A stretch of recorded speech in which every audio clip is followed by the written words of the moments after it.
kronične težave so posledica kronične neučinkovitosti reševanja problemov na določenem področju v življenju. Nasprotje od depresije je manija ali pa evforija ali pa hiperaktivnost. Lahko je globoka depresija taka, da samo leži, lahko je pa taka globoka v narekovajih depresija, da si zlom medenico ali pa stegnenico.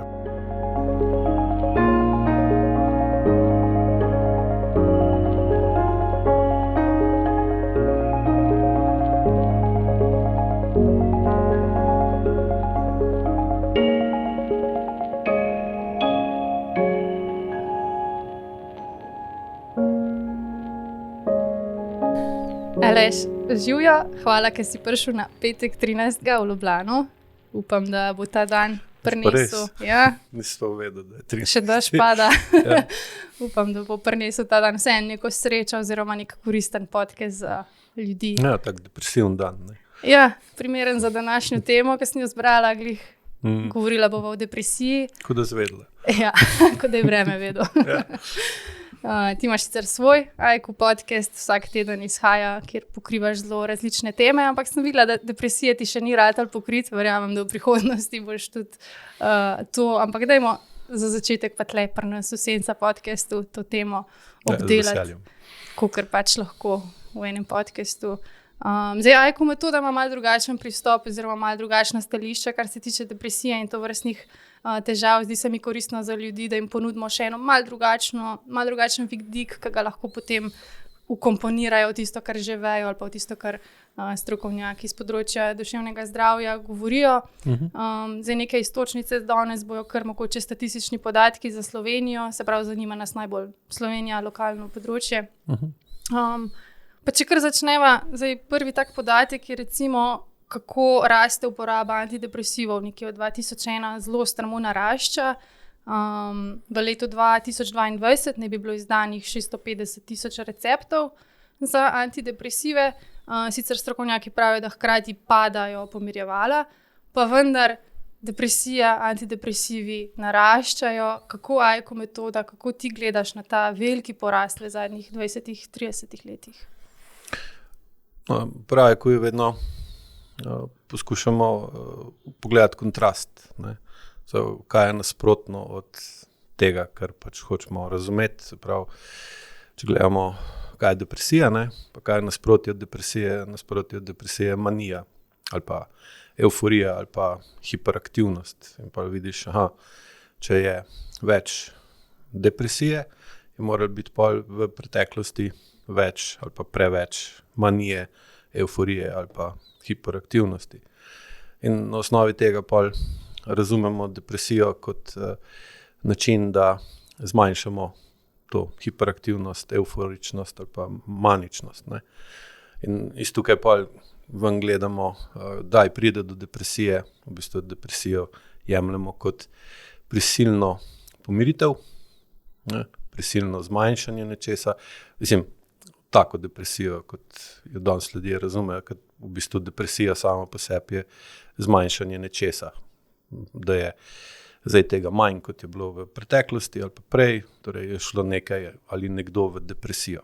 In tukaj pa je tudi depresija kot taka logična za Ajku vidika, že sem zaradi tega, ko ljudje, to si verjetno sama kdaj rekla ali pa slišiš to, da ljudje kot reče, da je vse znorel, da je noro, koliko se hitro gre, koliko je vsega, ko stopiš v veliko trgovino, lahko rečeš, pa to je noro, koliko je različnih artiklov, ko odpreš, pa prežgeš televizijo ali pa greš na YouTube, pa rečeš, pa noro, koliko je YouTube različnih posnetkov. Tako da, za Ajku vidika je depresija logična posledica pretiravanja.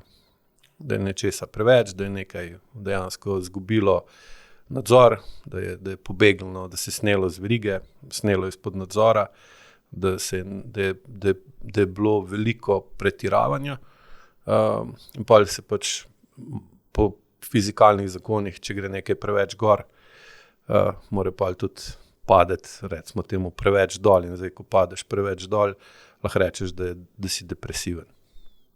Bi bil pripravljen tudi kakšno svojo osebno izkušnjo, kako si ti občutil depresijo v svojem življenju? Depresijo najbolj skozi povečano telesno težo, ne? Ker iz vidika IQ je pač povečana telesna teža v takem primeru, recimo kot je moj, posledica prisilne ali pa močne potrebe, da se ustavim, da se upočasnim, da opazim, da je nečesa preveč. Ne?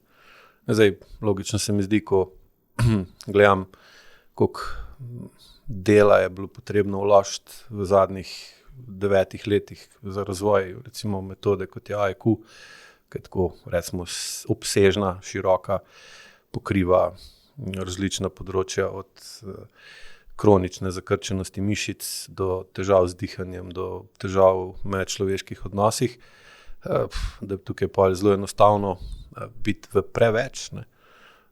Seveda je pa tukaj v ozadju tudi celo prejšnje življenje pred IQ metodo, ko sem pretiraval z delom, ko sem pretiraval s treningi, ko sem pretiraval s hrano, ko sem v bistvu je bilo vse skupaj eno samo pretiravanje. Seveda, če pa nazaj pogledam, v kakem okolju sem se rodil, v kakem okolju sem živel, kar je bilo potrebno biti priden, potrebno biti deloven, potrebno je bilo ustvarjati. Tako da ta občutek, da je preveč pa prehiter, je bil recimo pri nas doma zelo, ni bil prisoten. Ne, se pravi, vedno je bilo treba nekaj delati, biti na mir, je bilo ono, kar res nimaš kaj bolj pametnega za početi. Ko se spomnim prav, ko sem imel en obdobje, ko sem bil star 18 let, ko sem pol leta imel ful močno potrebo, da bi lovil ribe.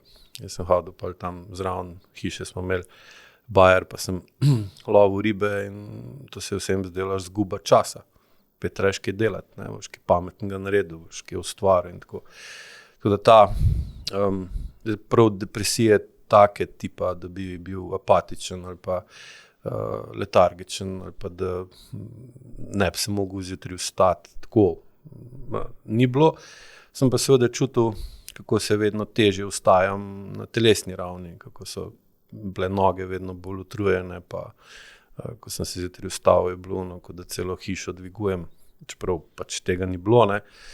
In je seveda ta predpogoj v preteklosti, da sem imel izkrivljena merila ali pa recimo zaznavanje, kaj je preveč, kaj je prehiter, seveda direktno imela posledice na to, da je ta oblika depresije pri meni bila zelo izražena, zdaj se počasi to ureja, tudi zaradi tega, ker je zdaj tudi IQ že neke vrste bolj zrel in ne rab več mene, da ga zdaj pač rinem naprej pa nosim, ampak je vedno več tudi učiteljev, ki to delajo in me s tem tudi seveda razbremenjujejo, da pa lažje se do tega sestavim pa se soočam s temi recimo odtegnitvenimi simptomi manj dela, ki so na začetku zelo nelogični, ko imaš občutek, pa se to rabim, se te fajn, ampak se pa v bistvu telesno počutiš, pa kot da nekaj delaš fejst narobe in rabiš kar veliko razmišljati, pa vaj, da se tako dobro začutiš, da tako dobro verjameš občutkom, da jih razumeš in da pa lahko greš naprej iz recimo temu depresije ven. Zdaj, če omenim Gaborja Mate, vsi ga poznamo, kanadski zdravnik, ki se tudi veliko ukvarja z depresijo. On jo razloži, da je to v bistvu represija čustev, da smo represirali svoje čustva, se izklopili, da smo lahko preživeli v okolju, v katerem smo odraščali. Kasneje tekom življenja nam pa potem postavijo diagnozo depresija, pa vendar se je vse skupaj začelo v otroštvu kot obrambni mehanizem. Bi se strinjal s to njegovo razlago? Ja. Seveda. V bistvu je spet vezano na serotonin, ne? To je pač nevrotransmiter, katerega raven v možganih je odvisna od količine stresa, v katerem smo. Ne? Pa serotonin se veže v grobo na dva načina, ki sta zdaj za depresijo bistvena, in to je na receptor 1A pa 2A. Ne? Pri 1A, če se veže, umirja delovanje osrednjega živčnega sistema, če se veže pa na 2A, ga pa spodbuja. Ne. In zdaj, če moramo umiriti naš odziv na stres, ki je pa vedno pa čustven, ne, oziroma če hočemo potlačiti čustva, če hočemo zmanjšati čustven odziv, da se z njim ne bi sebe ali pa nekoga druga spravili v stisko ali pa še v več stresa, recimo otrok starša, ne, ki se joka recimo v trgovini ali pa pred vrtcem ali pa takrat, ko je najmanj treba, ker si vemo, da se zelo velikokrat zgodi, ne, je pa nujno, da pride do tega, da se serotonin veže na 1A, ne, in s tem umiri živčen sistem in s tem umiri čustven odziv in s tem v bistvu dobimo dejansko potlačenje čustvenega odziva zaradi tega, da nismo nesprejeti ali pa zavrženi, odrinjeni, napadeni iz strani okolja, od katerega smo v bistvu odvisni. Ne. Se pravi, v družini, če so starši zelo zahtevni, čustveno nestabilni, čustveno nezreli, odtujeni od sebe, otrok poskuša jim pomagati tako, da potlači oziroma zanika svoja čustva. Ponavadi v takih družinah tudi noben ne govori iskreno o težavah, o reševanju težav, tako kot si omenil, jok je prepovedan, jeza je velikokrat prepovedana, tudi veselje ne nazadnje. In v bistvu potem otrok pomaga, v bistvu noče še dodatno obremenjevati staršev, ki imajo itak že toliko problemov sami s sabo in en z drugim. In potem zaradi vseh teh čustev pride potem depresija lahko v odrasli dobi. Že prej. Zdaj vedno več tudi, recimo, depresije tudi pri mlajših. Zdaj, mogoče ne bi tako uporabil besedo pomaga, ampak nima druge izbire. Ker enostavno otrok pokaže, ne. Ker zdaj, kaj se v družinah dogaja tako, ne.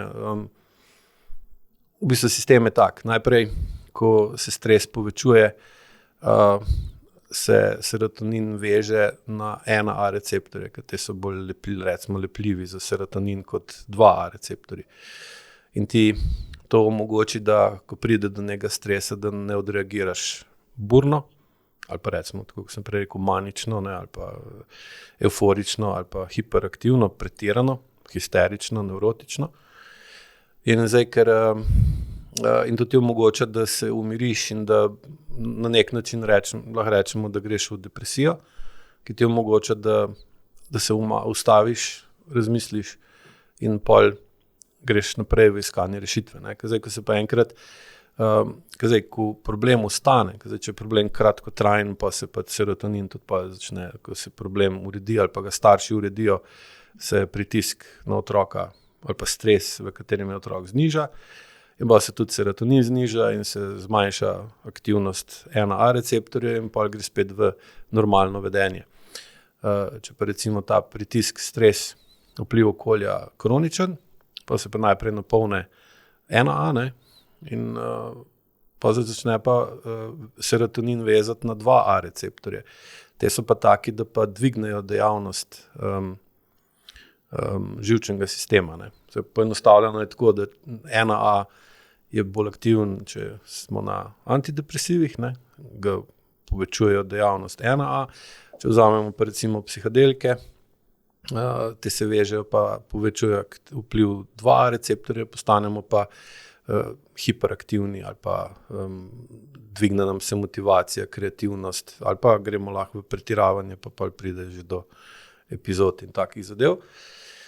In zdaj, ko se višek ali pa dvignen serotonin veže na 2A receptorje, postaneš vedno bolj aktiven v iskanju rešitve. Si vedno bolj napet, vedno več imaš energije, ki jo ne bi porabil za to, da si aktiven v reševanju problema. Medtem ko recimo, ko imaš 1A receptorje, si pa pasiven v reševanju problema, ampak pač počakaš, da mine, recimo tem tako, ne. In zdaj namen ali pa sistem je tako narejen, da bi mogel pol skozi dovolj visoko aktivacijo 2A receptorjev izločiti dovolj pol dopamina, najti rešitev, urediti problem in pa se seveda serotonin začne nižati, ker je problema ni več, in pa se vse skupaj umiri in gre v parasimpatično stanje. Zdaj pa, če to se ne zgodi, recimo, če starši ne znajo ali pa ne morejo rešiti problema, potem pa ostane stres povišen in serotonin se ne znižuje in pa v bistvu pa prihajamo vedno bolj v paralizo. Lahko gledamo na 1A kot na zavoro, 2A kot na gas, ne, plin. Zdaj, če oboje imaš naenkrat aktivirano, se pa zatakneš. Ne, in to pa ustvari kroničen stres oziroma kronično povišeno napetost v okolju. In seveda potem tudi otrok zamrzne, se paralizira in pride potem do tega, da pači ali pa zablokira čustva, ne, je nerealno umirjen. Ne, sam težava pa, ki se pa zdaj tukaj zgodi, je pa ta, da če imaš in 1A in 2A nafilan serotoninom, ne, ti začnejo pa iti socialni stiki na živce, se pravi, hočeš biti sam, ker takrat je recimo sistem v močno simpatičnem stanju avtonomnega živčnega sistema in takrat ne maraš biti z nekom, da se te nekdo dotika, se sama recimo verjetno si že občutila, ko si bila fejst napeta, pa se te nekdo dotaknil, te kar strese, ker takrat imaš, ker iščeš rešitev za problem, prav imaš jasen cilj, hočem narediti to pa to, se aktivira primarno tvoja leva možganska polobla, ki je pa individualna, se pravi, moram to narediti in pusti me pri miru. In taki ljudje, tudi otroci pol, ne, če so v takem kronično napetem stanju, kar je pa seveda spet problem, ki bi ga morala starša reševati, ki ga pa zaradi senzorno-motorne amnezije in navade, da sta že ona dva bila v takem stanju dolg časa, tako kot sem prej za sebe razlagal, ne zaznajo to toksično napetost ali pa toksičen vpliv okolja, ne na njih, ne na otroka, pa postanejo vsi, začnejo dominantno uporabljati levo možgansko poloblo in se spremenijo v individualne osebe, ki pač živijo skupaj. In se potem socialni stiki, dotiki, ta recimo družaben ali pa družinski del življenja, ki najbolj pomiri človeka, ne, ga je vedno manj in seveda potem pride do kronične, recimo, preobremenjenosti, razvije se pol cinizem, sarkazem, sovražnost in pol v bistvu več nimaš drugega izhoda, kot da greš v depresivno vedenje, ker karkoli si probil, ni deloval in pogreš pa si pa lahko rečemo razočaran, žalosten, čutiš močno tesnobo in lahko rečemo, da se sistem ugasne, ne. Kar pa seveda dolgoročno lahko pelje pol tudi do razkroja nevronov, ne, demence in vseh teh ostalih zadev. Se pravi, če pride do depresije v družini, lahko pol sklepamo iz tega, da v tej družini so odnosi bolj ohlapni, da se slabo čutijo med sabo, da nimajo posluha za potrebe drugega, da je depresija na nek način kaže tudi na neko toksičnost okolja, ali je to preveč posplošeno? Ja, generalno gledano vsekakor je, ne? Ker če je okolje recimo povezano, če ti lahko zaupaš drugemu, da bo ti pomagal, da si mu toliko pomemben, da se bo ta oseba dovolj odgovorno vedla do tebe, da mu lahko zaupaš, potem seveda se počutiš tudi bolj v redu. In nimaš v takem okolju ali pa v takih odnosih je učinkovitost reševanja problemov bistveno višja in posledično je tudi nivo stresa nižji, kroničnega stresa je vedno manj in manj kot stresa, pa kroničnega stresa, manj je serotonina, manj je potrebe po serotoninu, ker se ne rabiš niti umirjati pa se prilagajati na stres z 1A aktivacijo, ne, receptorjev, niti ne potrebuješ iskati rešitev za nek stres, tako da aktiviraš 2A receptorje in pa si v bistvu imaš dinamično delovanje sistema, ko pride do stresa, se z njim ga definiraš, se z njim soočiš, ga urejuješ, ga urediš, serotonin gre gor, dopamin gre gor, pa ko se problem rešuje, se skupaj znižuje in pa si v redu in ne moreš niti, seveda greš v depresijo, ker realno, če gledamo iz tega vidika, je tudi, ko smo v simpatičnem delovanju, smo aktivni, in ko gremo v parasimpatičen, se upočasni utrip, se upočasni dihanje, zmanjša še mišičen tonus, torej lahko rečemo, da gremo v depresijo.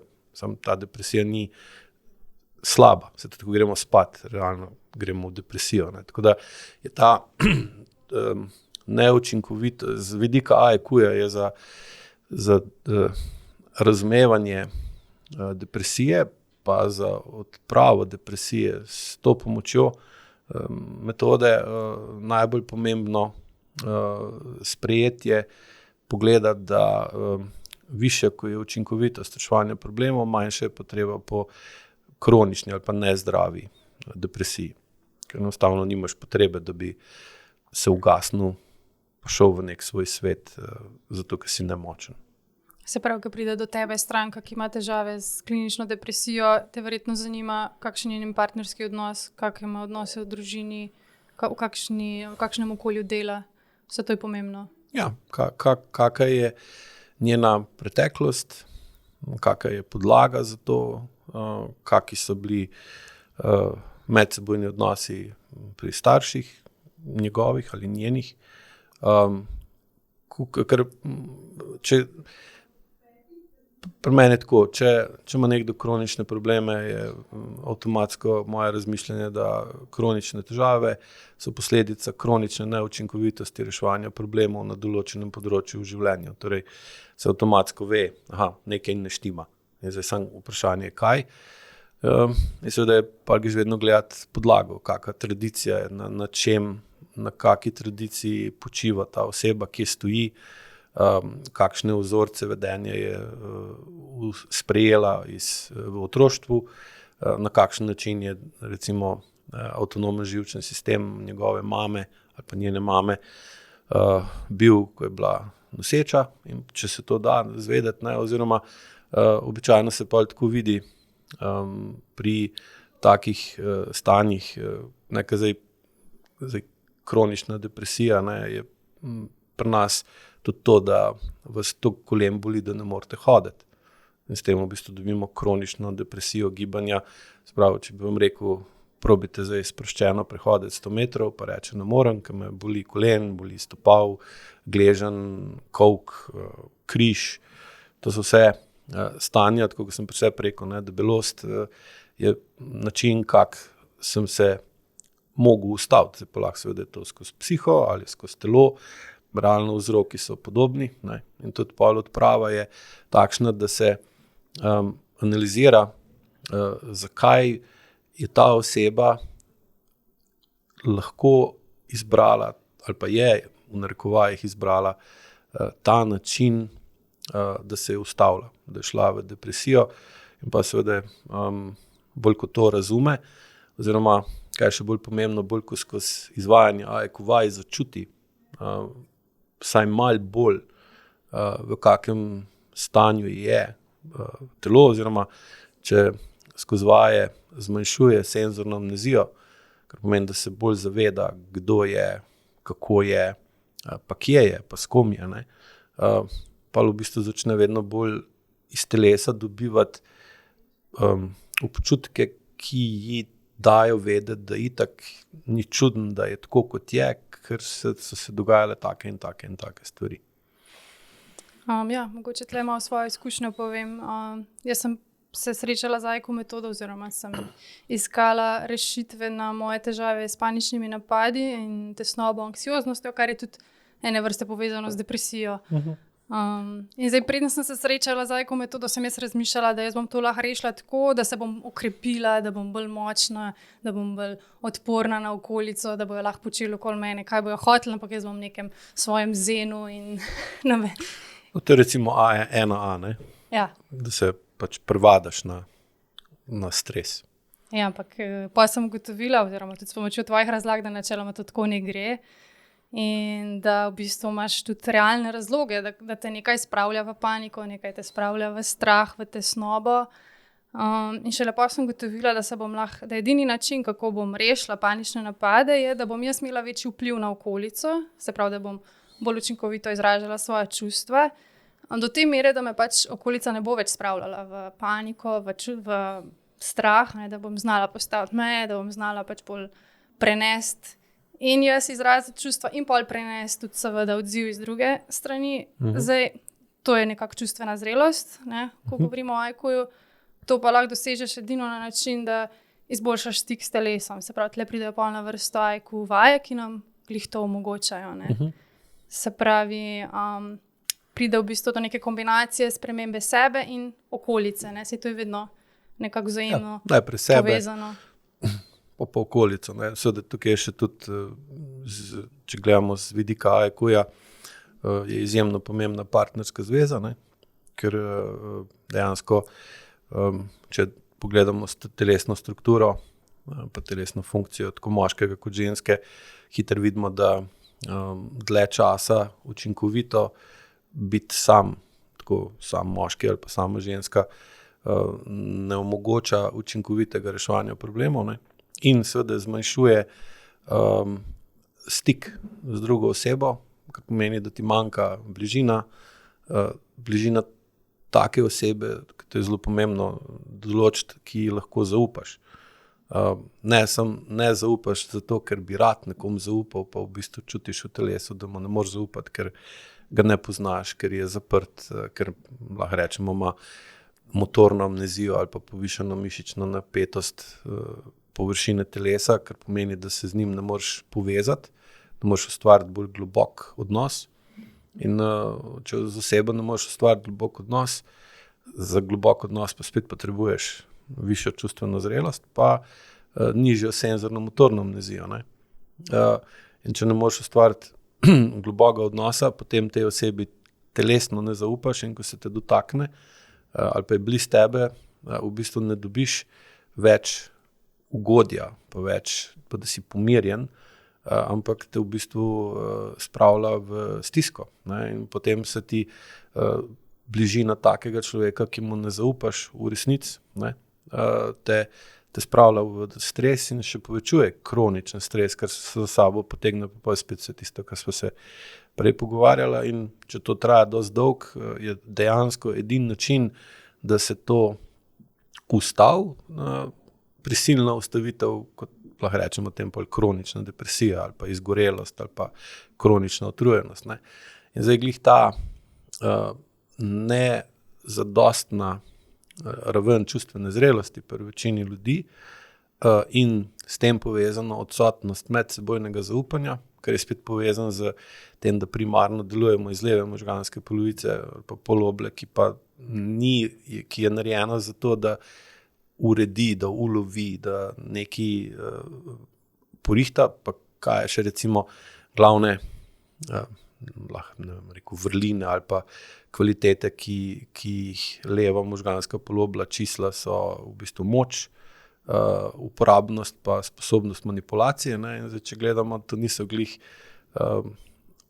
vrednote, ki povečujejo skupinsko delovanje, ampak so bolj egoistične, soliraš, ne, poskušaš vse sam narediti in seveda tam pa tudi leva možganska polovica ostala bitja ali pa ostale ljudi dojema kot konkurenco, ne, ker če gledamo, da je funkcija leve možganske poloble primarno, da lovi, ne, so pa vsi ostali, ki tudi lovijo, so tvoja konkurenca in pa nočeš, da so blizu tebe, ker v bistvu pa je težje nekaj uloviti ali pa si moraš tisto, kar loviš, deliti z drugimi.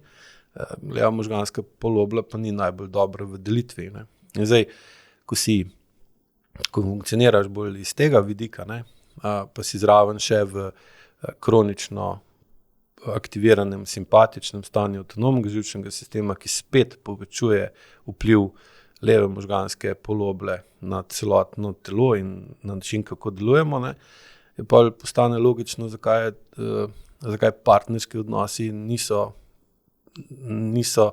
dovolj polni zaupanja, da ko se te partner dotakne ali pa je blizu tebe, da bi se počutil umirjenega, ampak si vznemirjen, ne, ali pa si pod stresom, ker seveda spet polni A1 pa 2, 1A pa 2A receptorje in se spet pol drsiš v stanje paralize in pol v določenem trenutku se ustaviš. Ne.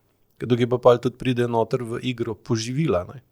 Ko pa jemljemo poživila, kot so recimo kava ali pa energetski napitki, sladkor in recimo substance, ki dvigujejo učinkovitost dopamina, ne, pa povečujemo sposobnost, da rešujemo probleme, se pravi, povečujemo vpliv teh serotonina, ki ga imamo na 2A receptorjih. In zdaj, če pogledamo, kakšna je rast porabe poživil, pa rast števila depresije, ne, ali pa antidepresiva, bomo videli, da gre ta kar z roko v roki gor. Ne.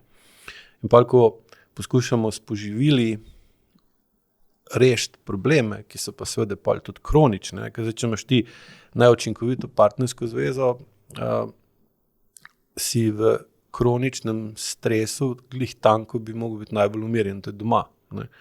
In pa je učinkovitost reševanja problemov pri neučinkoviti ali pa neobstoječi partnerski zvezi nizka, torej se problemi kopičijo, in pa moraš vedno bolj iti v depresijo zavedanja, depresijo soočanja z dejanskimi okoliščinami, v katerih si ali pa si bil, kar pa je spet vod v senzorno iluzijo, ne?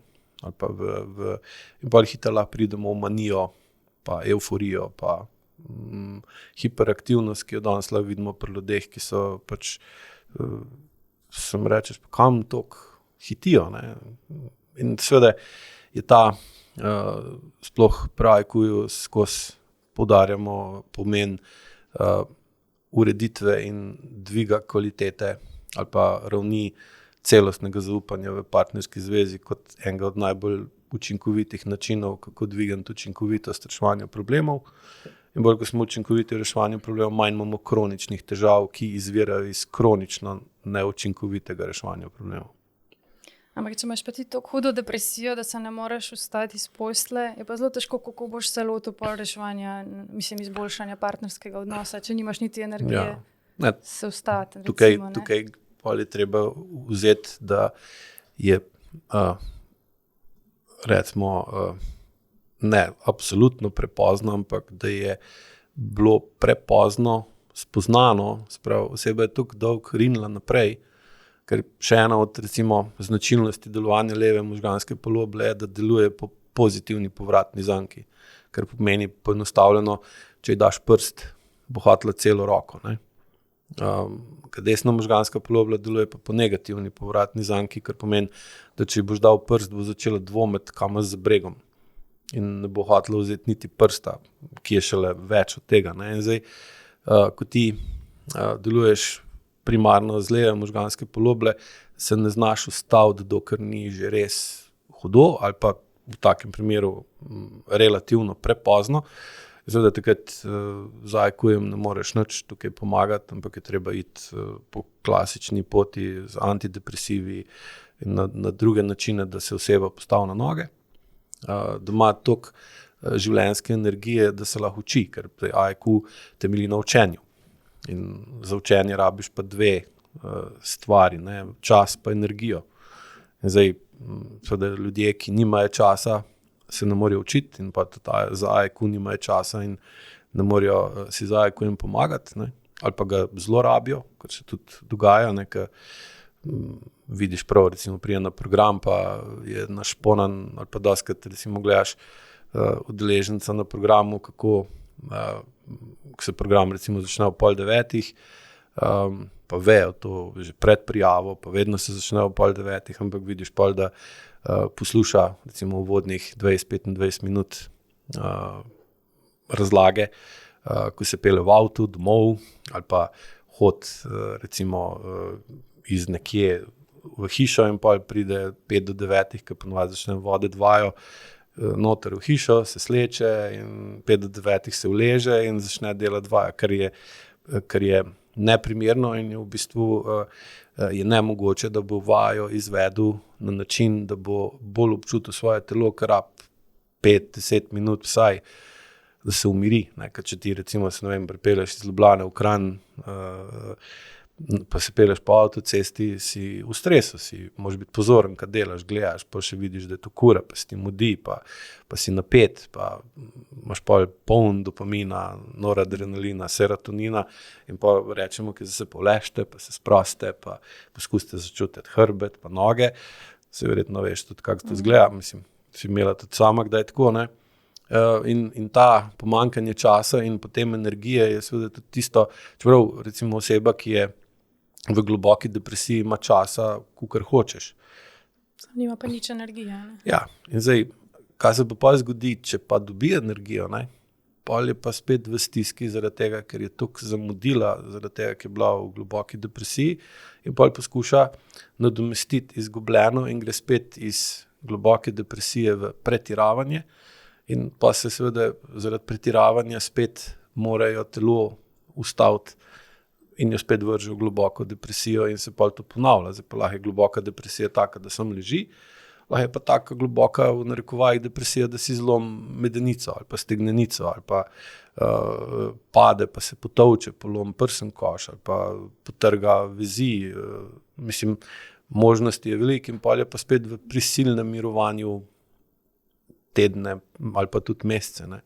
Ali pa ima uspešno operacijo kolka, pa pride pa do okužbe z bakterijo, ne, in pa mora se celjenje ali pa rehabilitacija po operaciji potegne za 2, 3, včasih tudi 4 mesece. Imel sem že stranke, ki so okrevale po operaciji kolka tudi več kot pol leta, ne, in so pa čisto atrofirale in pa so le začele razmišljati, pa zakaj se mi to dogaja, ne. Tako da je tukaj ta kom lahko zajkujem, kom lahko ajku pomaga, je predvsem odvisno od tega, ali lahko si oseba vzame nekaj časa vsak dan in ali ima energije. Zdaj recimo, če vi, ko prijete na program, ki pomeni, da ob 9 zvečer se vležete pa delate vajo pol ure, ne, če med tem redno zaspite, ali pa podobno, to pomeni, da ste v izčrpanosti, da je preveč, da je zvečer, da imate že čisto prazno denarnico pozornosti, ne, in v takem primeru tudi IQ ne pomaga, kaj prida, je mogoče malo boljš, oziroma boljše toliko, da se lahko zaveste dejanskega stanja, ki vam ga vaja pokaže tako resnično, da ga ne morete več zanikati, čeprav včasih se pa tudi to zgodi, da pol z programa gre ali pa kar na lepem neha maile dobivati, čeprav jih pošiljamo, cel kup stvari se zgodi. Seveda zdaj pa, če to informacijo uporab ali pa ne, pa seveda na vsakem posamezniku. Ja, zdaj si omenil, ne, to vprašanje, kaj se mi dogaja.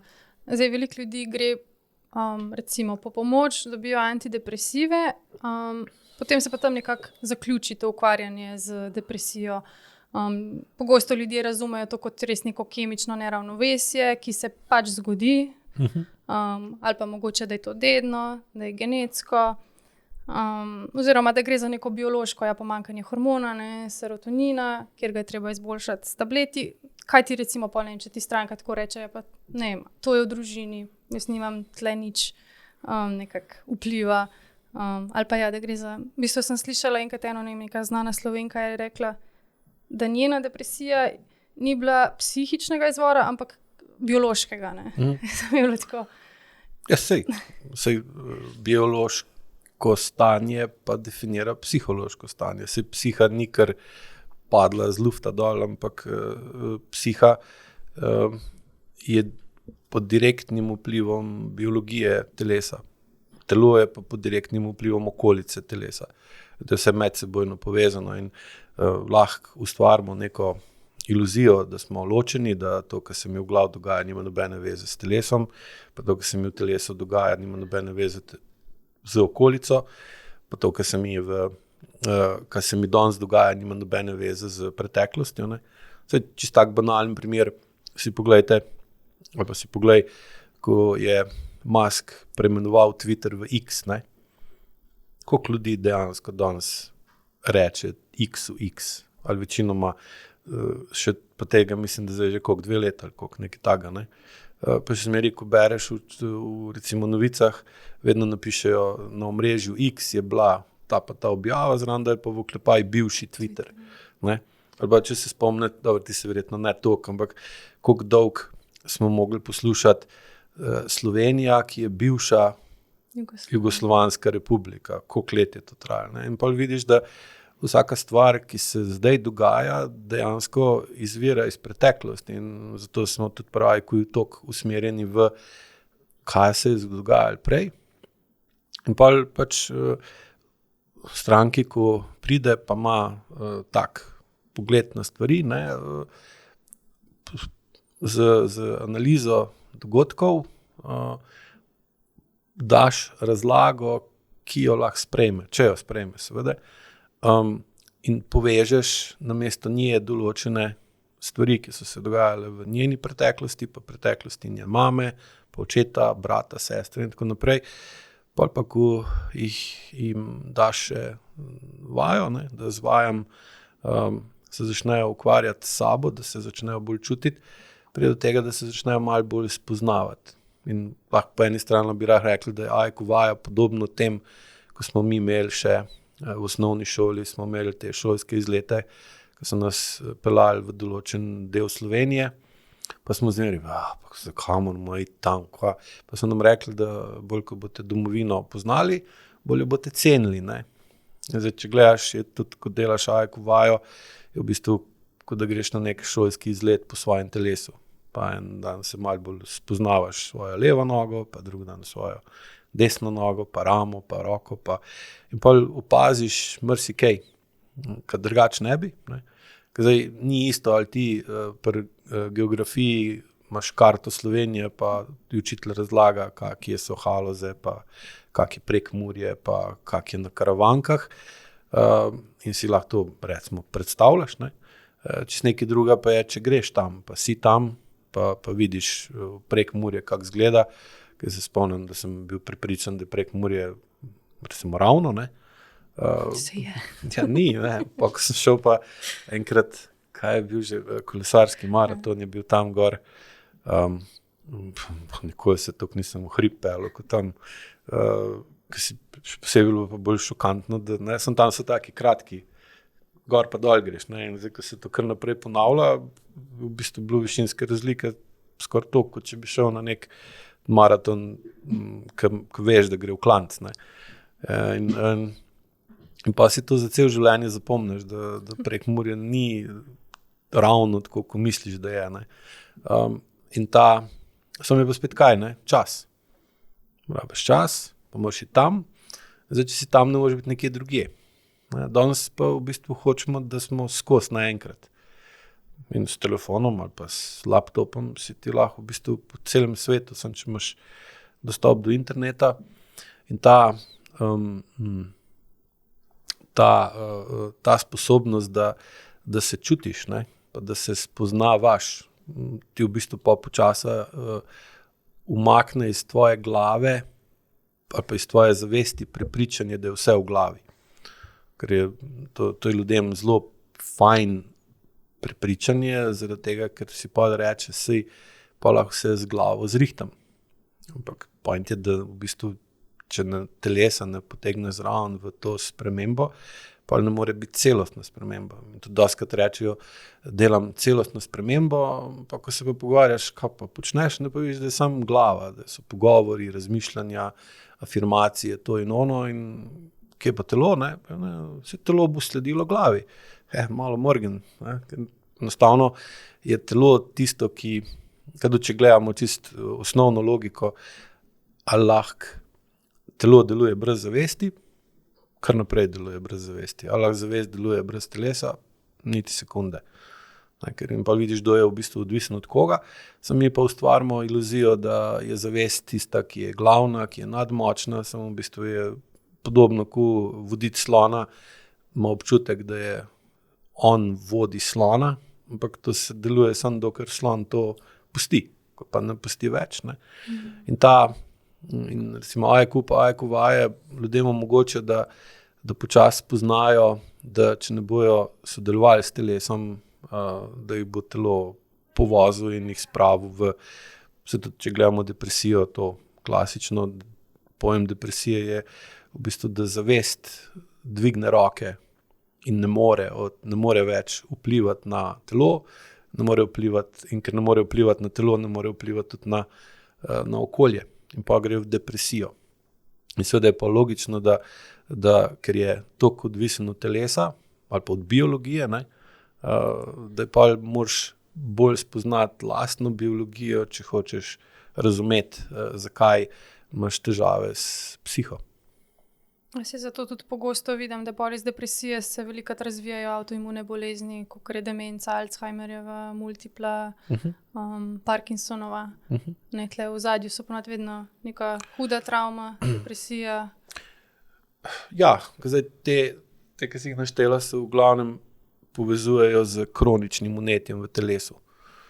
Ker če imaš ti kronično vneto telo, se potem to kronično vnetje prek krvne bariere prenese tudi v možgane.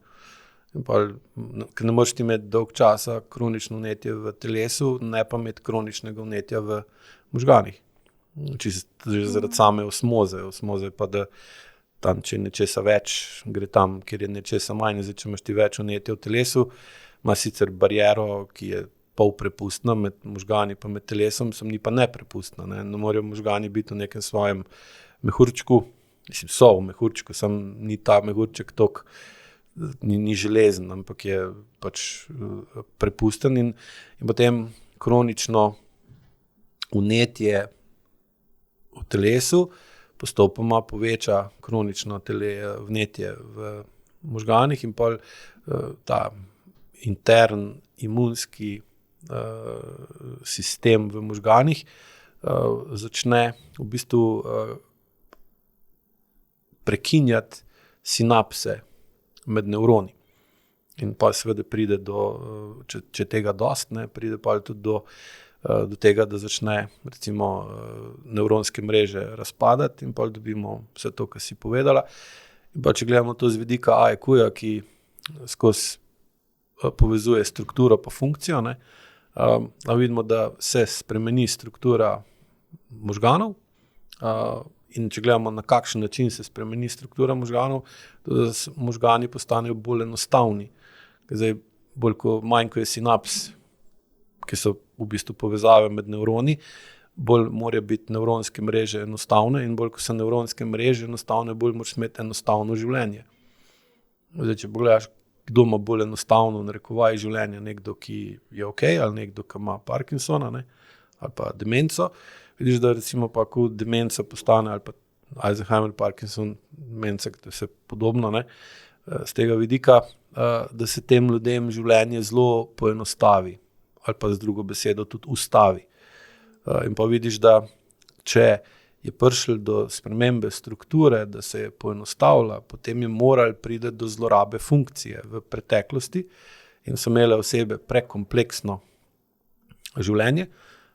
In spet pridemo na tisto neučinkovito reševanje problemov, ali pa neprimerna partnerska zveza, ki je onemogočala učinkovito reševanje problemov in sproščeno bivanje ob partnerju, ko so bili problemi urejeni ali pa v območju lastnega doma, ki ne bi bil oaza parasimpatičnosti. In seveda je potem, če dolg časa je bilo življenje prekompleksno in je bila funkcija zlorabljena, je pa logično, da pride do spremembe tudi strukture. Sprememba strukture pa prisili osebo, da more življenje spremeniti v smer, v katero se mora spremeniti, če mu je to všeč ali pa ne. Že prej, ko si poudaril, da je koliko je okolje pomembno. Zdaj, tle marsikdo lahko reče, da je to prelaganje odgovornosti recimo na partnerja, na starše in tako naprej. Je pa res, da če je človek doživljal neke zlorabe v otroštvu, kar je lahko vzrok depresije, je zelo malo verjetno, da imaš pa ti danes neko idealno partnersko zvezo. Problem je verjetno, ker te neke zlorabe, ki smo jih doživljali v otroštvu, nam postanejo normalne, domače in jih niti ne zaznavamo. Pa še druga stvar, ki je še večji problem po mojih izkušnjah, je to, da starejši, ko si, sploh tam nekje po 35. letu, se začne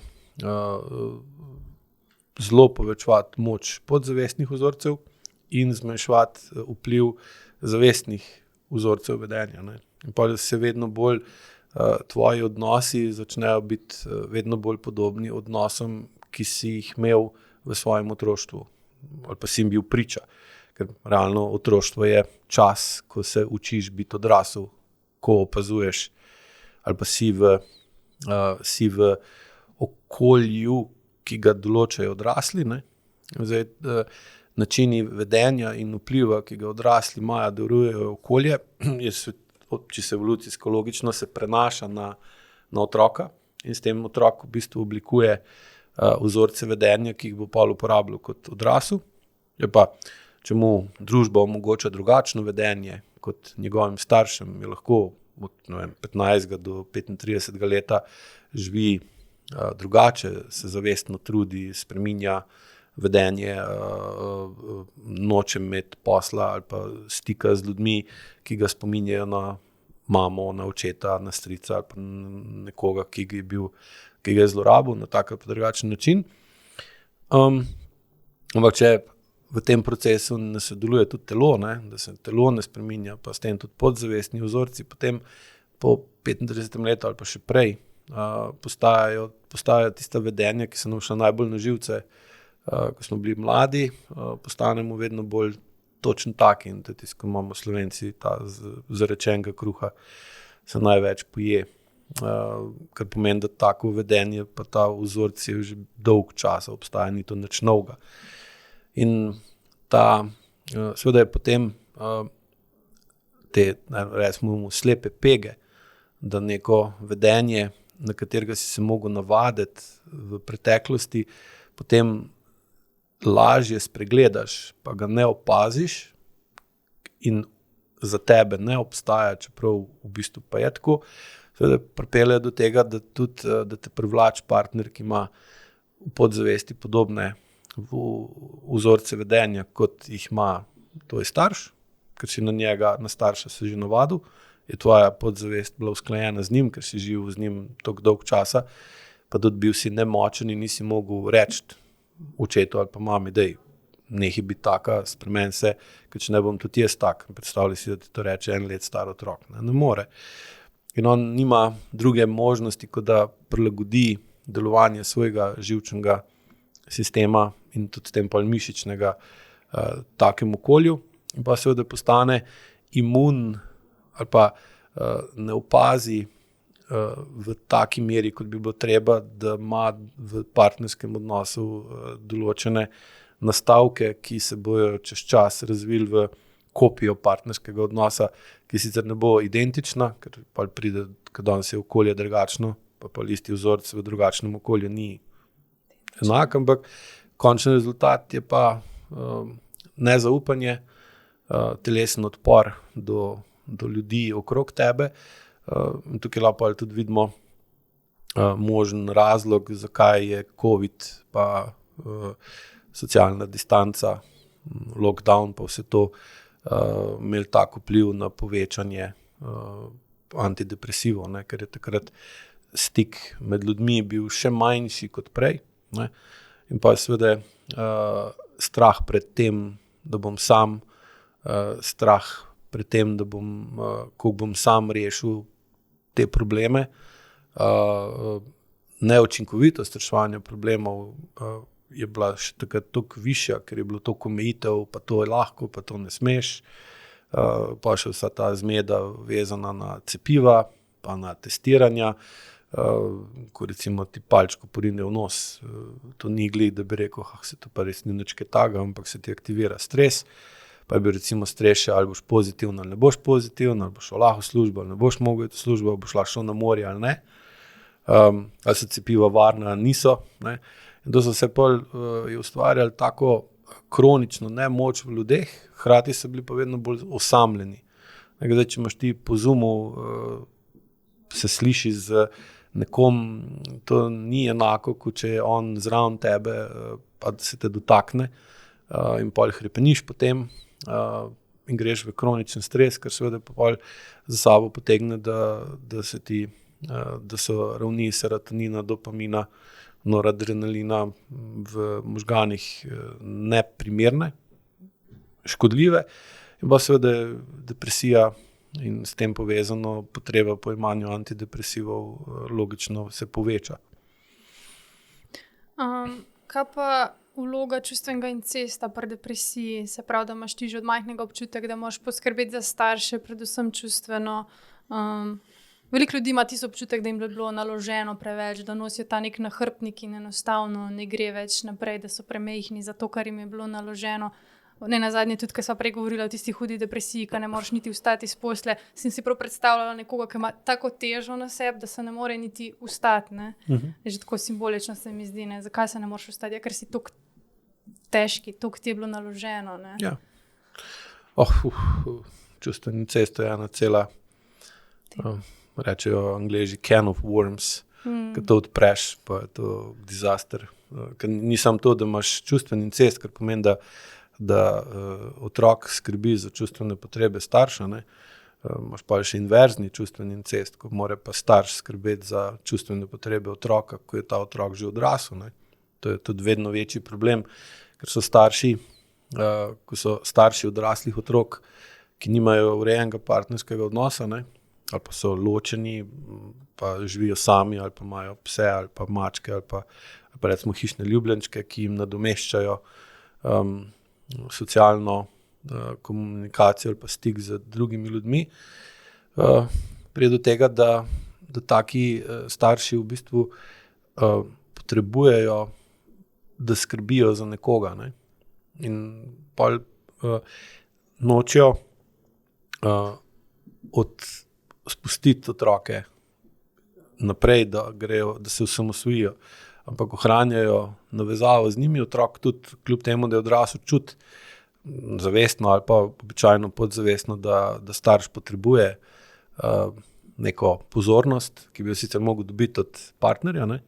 V teh letih, ki bi mogel biti že toliko časa skupaj z nekom, da bi bil dovolj izkušen, moder, razvil zaupanje, pa imel učinkovito sobivanje, da bi v njemu živel, in pol ne potrebuješ ti, da otrok tebi svoje probleme daje. Ne? Imamo pa dostikrat tudi to, da recimo otrok, ki je bil v čustvenem incestu, ki je skrbel za čustvene potrebe starša, ki spet se ni vedel letom in odrasli funkciji primerno, razvije močno sovraštvo do starša. Sovraštvo nastane pa kot posledica nemoči, v katero ga starš otroka postavi, ker ga uporablja neprimerno njegovi starosti in funkciji, in bolj pride nepravilna uporaba, se pa razvije v zlorabo. Ne? Zloraba vodi v kronično nemoč, kronična nemoč ustvari kronično ali pa recimo sovraštvo. Sovraštvo, ki se pa ne izrazi, se pa spremeni v zlobo, v prezir, gnus, maščevanje. Potem tak otrok, vede ali pa ne vede, se maščuje staršu in ga potem starš v bistvu noče odrasteti, in potem dobimo inverzni čustveni incest, ker starš skrbi za otroka, ki je odrasel in bi mogel biti samostojen in bi mogel biti v partnerski zvezi in med svoje otroke. Ne. In tako sem prej razlagal, kaj je iz AIQ vidika en osnovnih predpogojev, kar konstantno vidimo pri ljudeh, ki imajo depresijo, je, da so ločeni od telesa, ne, in s tem v bistvu ne, lahko rečemo, ker tudi sama senzorna amnezija ali pa senzorno-motorna amnezija pomeni, da je odsotnost senzornih vplivov okolja se pravi, senzornih vplivov, s katerimi okolje vpliva na telo pa pol te senzorne impulze ali pa občutke pošilja v osrednji živčni sistem, zato da se zavedamo, kaj narediti, in pol dobimo motorni odziv, ki nas dela žive. In zdaj, če ne moremo se odzvati spontano, tudi Gabor, enkrat mislim, da ko sem ga poslušal, rekel, da otrok v takih toksičnem okolju da ohrani ljubečo povezavo, čeprav je v bistvu zlorabljena, mora žrtvovati svojo avtentičnost. Ne. Zdaj, po AIQ je avtentičnost definirana z senzorno-motorno amnezijo. nižjo, ko imaš, bolj si avtentičen in spontan, ne? Višjo, ko imaš motorno amnezijo, bolj imaš to spontanost pa avtentičnost v depresiji.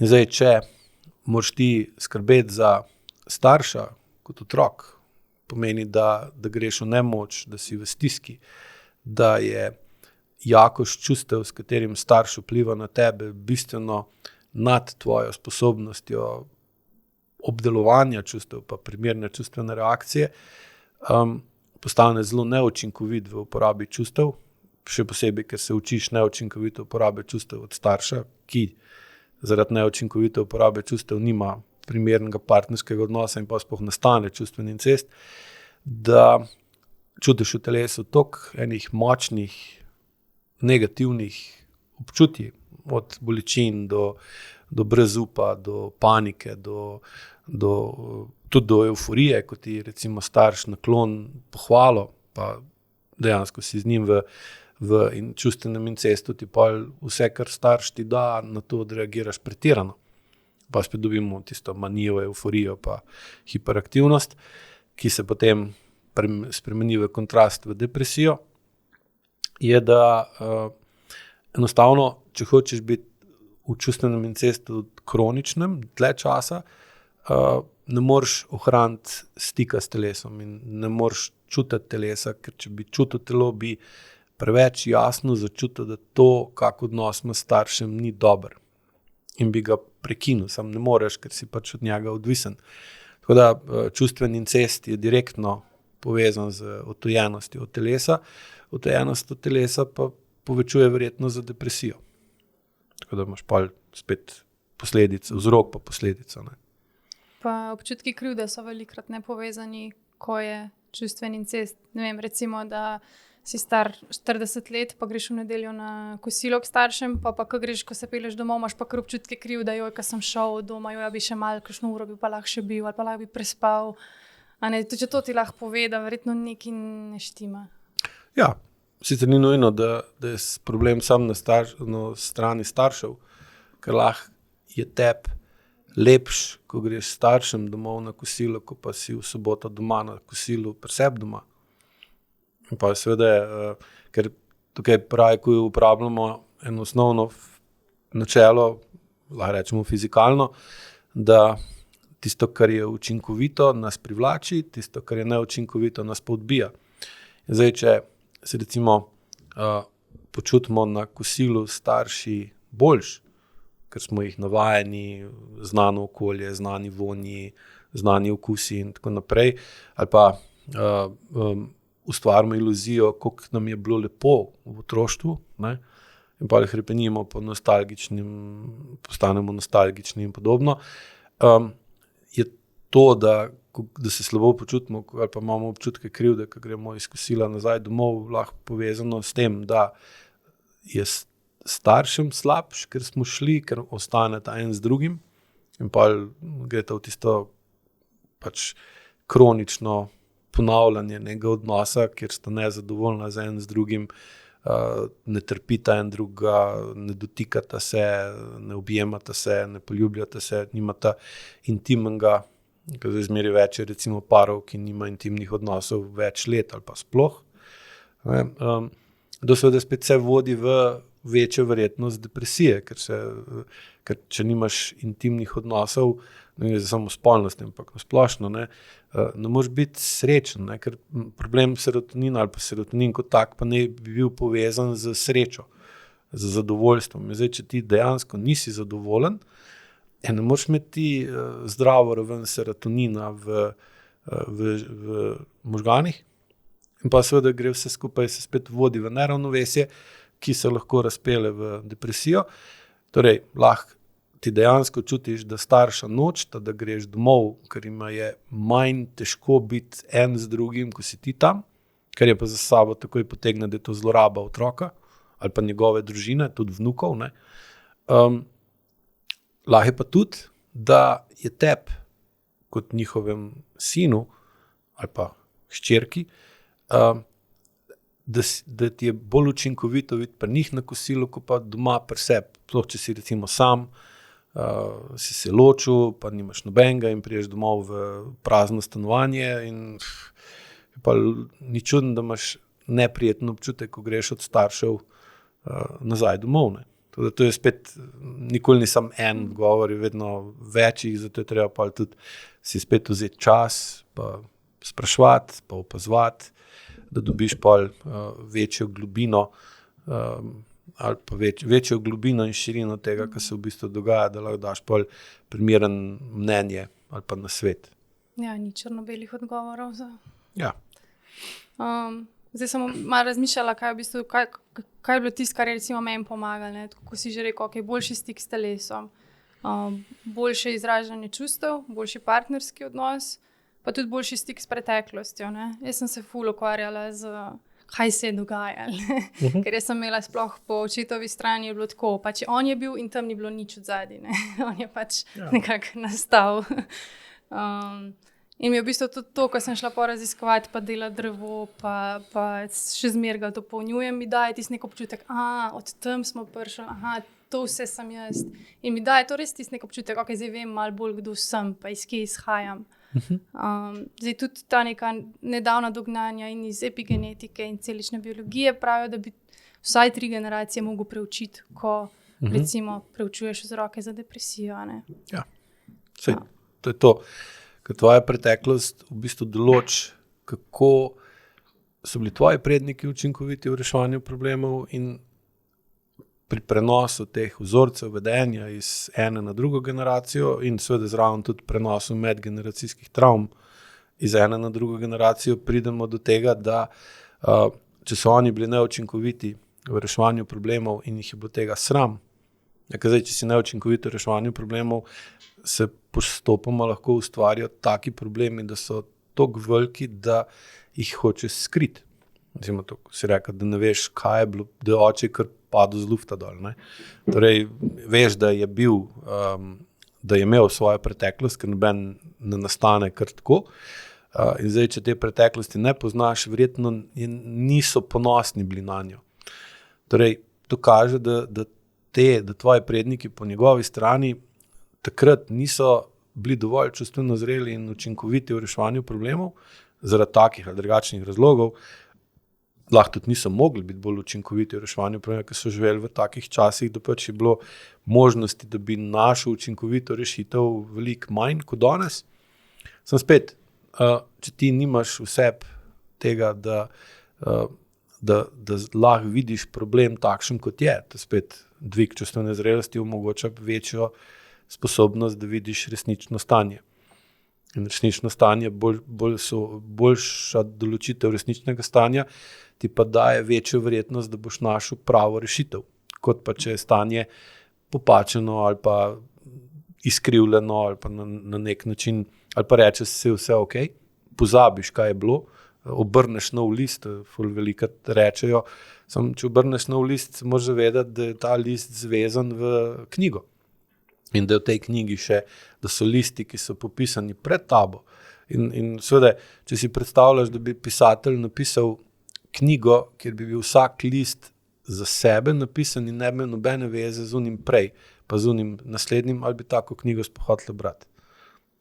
Ne moreš. In tukaj je zdaj če ne poznaš preteklosti, ne moreš vedeti in sprejeti dejstev, da tvoji predniki so v določene probleme znali dobro reševati, ker če ne, te ne bi bilo, ne?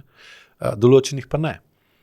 In pa lahko določiš, v čem si v redu, pa v čem nisi v redu, in pa lahko delaš na tem, da tiste dele, kjer nisi učinkovita, urejuješ, ali sama, ali s pomočjo drugih, tehnologije ali česarkoli drugega. Tisto, kjer si učinkovita, pa potenciraš ali pa bolj uporabljaš in tudi pa ne dobiš občutka, da si za nič.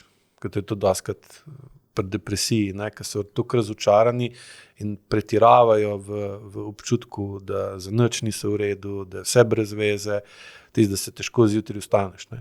Ker če veš, iz kje izhajaš, to sem imel v redu, to nisem imel v redu, to spremenim, izboljšam, ki je dobro ohranim in je verjetnost, da se bom lažje vstal v naslednji dan, višja, ker lahkost vstajanja, zbujanja ali pa iti v nov dan je pa premo sorazmerna z učinkovitostjo reševanja problemov. Ne.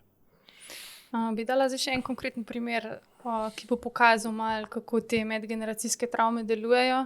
Bi kar iz knjige Podedovane družinske travme od Mark Wollina. Ena takih je bila v glavnem gospa, ki je več let že imela antidepresive, ni hotela več živeti. Odkar pomni, se je spopadala s toliko intenzivnimi čustvi, da je komaj zadrževala tiste divje odzive v telesu. Večkrat je bila sprejeta v psihiatrično bolnišnico, kjer so jo diagnosticirali z bipolarno motnjo in hudo anksiozno motnjo. Zdravila so jo sicer prinesla nekaj olajšanja, nikoli pa ji niso odpravili močne želje po samomoru, ki jo je ves čas imela v sebi. Kot najstnica se je večkrat tudi poškodovala s prižgano cigareto. Zdaj je bila stara 39 let in je bila nekako na koncu svojih moči, odločena, da konča življenje, nisi uspela ustvariti partnerskega odnosa niti družine. In ko jo je Mark vprašal, kako se namerava ubiti, je rekla, da se bo uplinila, da bo njeno telo se v nekih sekundah zažgalo. In Mark je takoj opazil te dve besede, upliniti pa sežgati, in jo je takoj vprašal, če je slučajno kdo od njenih prednikov bil žrtev holokausta, če je bil kdo judovskega rodu, sicer pa je rekla, da ne. Potem se je pa počasi začel spomin prebujati na njeno babico in se je spomnila, da je bila rojena v judovski družini na Poljskem, ampak je potem 2 leti po vojni šla v Ameriko, sprejela krščansko vero, se tam poročila in nekako začela na novo. Kaj se je pa zgodilo 2 leti pred tem, leta 1944, je pa, da so celo njeno družino v Auschwitzu uplinili. In seveda se ni nihče o tem pogovarjal, potem potomci, je bila to nekako skrivnost. In tako je ta gospa v bistvu pa spoznala, da to, kar ona čuti, je izvira iz njene družinske zgodovine, da je nekako prevzela to medgeneracijsko travmo. Glih zaradi tega jaz tudi toliko sem fan tega, dajmo pogledati, kaj se je dogajalo v preteklosti.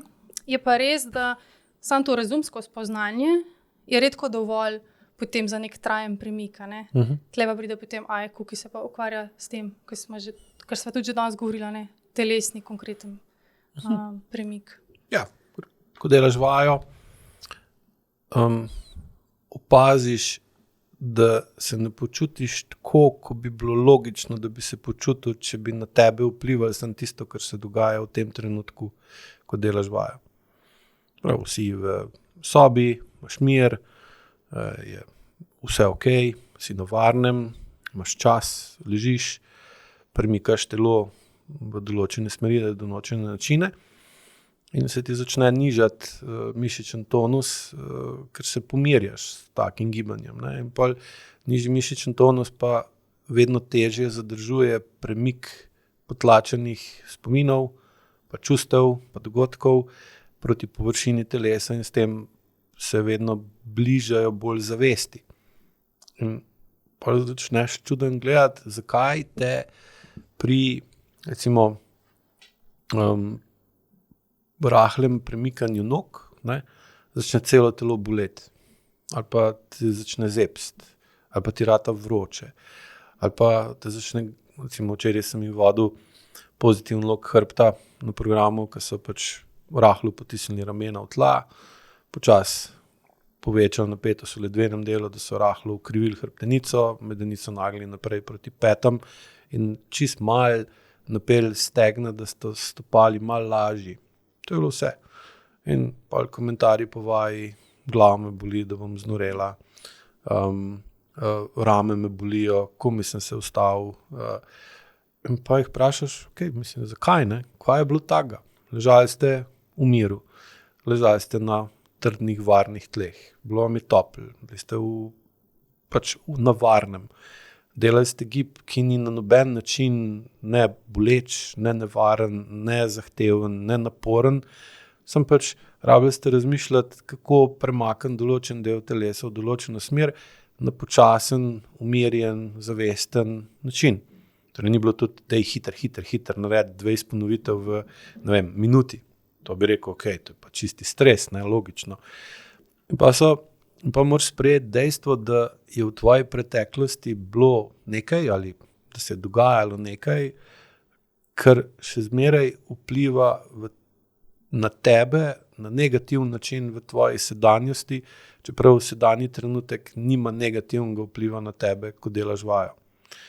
In pa lažji ljudje oziroma stranke v tem primeru sprejmejo dejstvo, da se v njihovi preteklosti moralo zgoditi nekaj takega, da tako negativno vpliva na njihovo sedanjost, in pri vaji se pa to tako močen občut, ne nujno prvič, ampak po parih tednih, če prej ne, pa to tako močen občutiš, da ne moreš več zanikati, da je vse okej.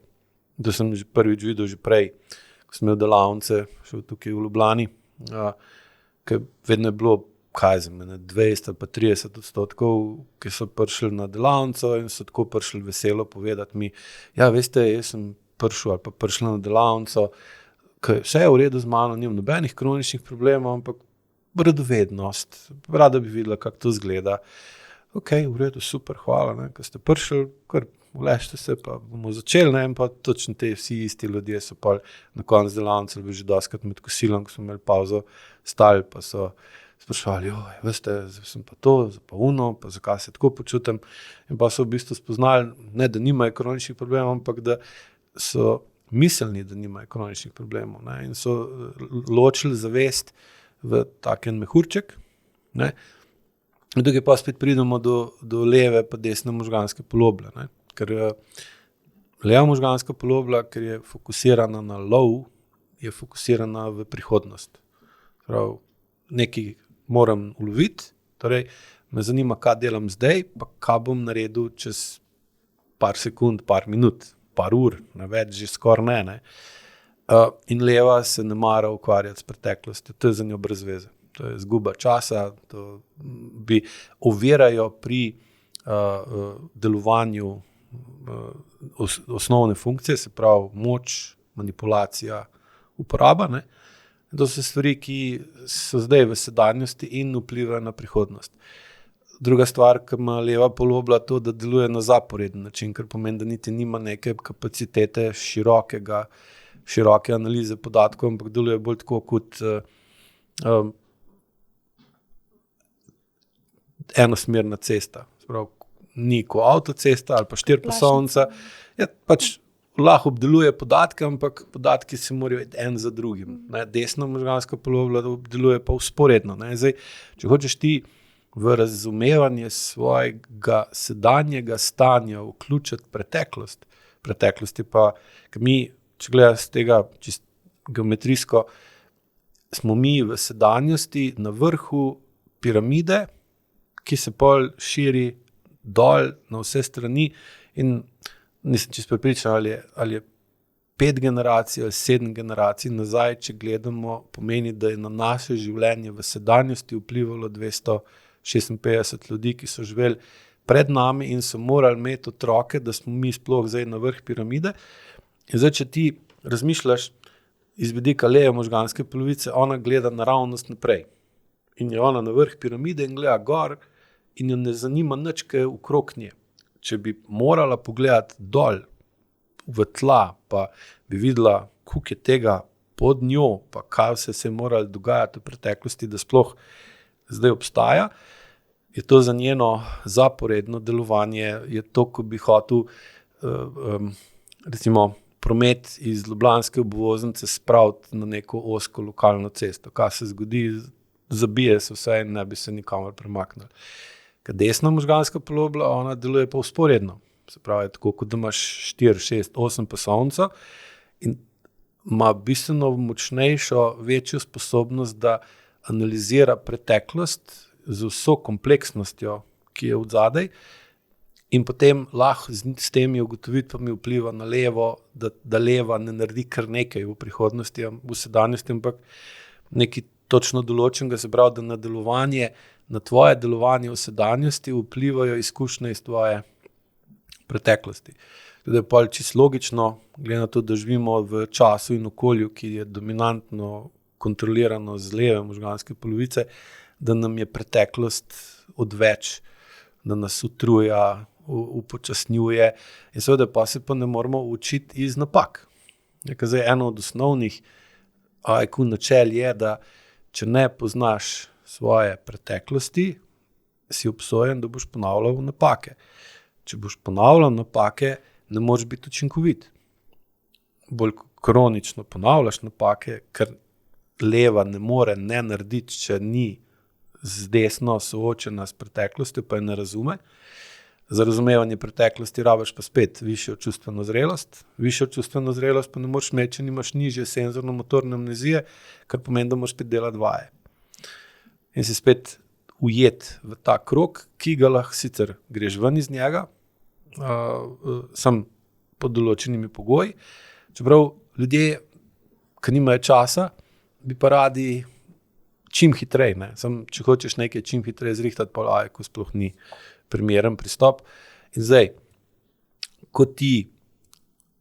če ti ne urejuješ preteklosti ali pa ne znaš razumeti, kaj se v preteklosti dogaja, si dejansko obsojen ponavljati napake, ker niti ne veš, da je napaka.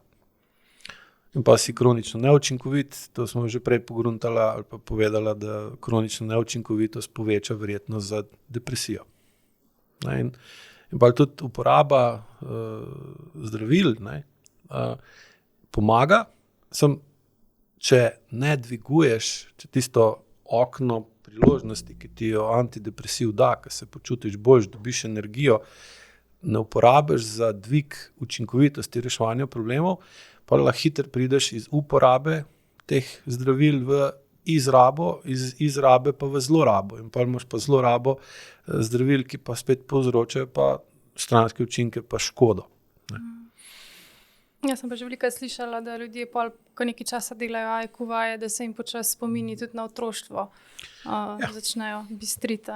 Mi je bilo tudi zanimivo, zdaj sem eno knjigo brala po resničnem dogodku, isto ena gospa, ki ni vedela, kaj je bilo, v bistvu babica je imela neke velike skrivnosti in je tudi pisala v knjigi, da ona pa šele, njen prvi spomin na otroštvo je bil pri 10 letih. Mi je bilo tako zanimivo, wow, to ni glih normalno. V praksi se pa pokaže skoraj vedno, da je v ozadju močna zloraba bila.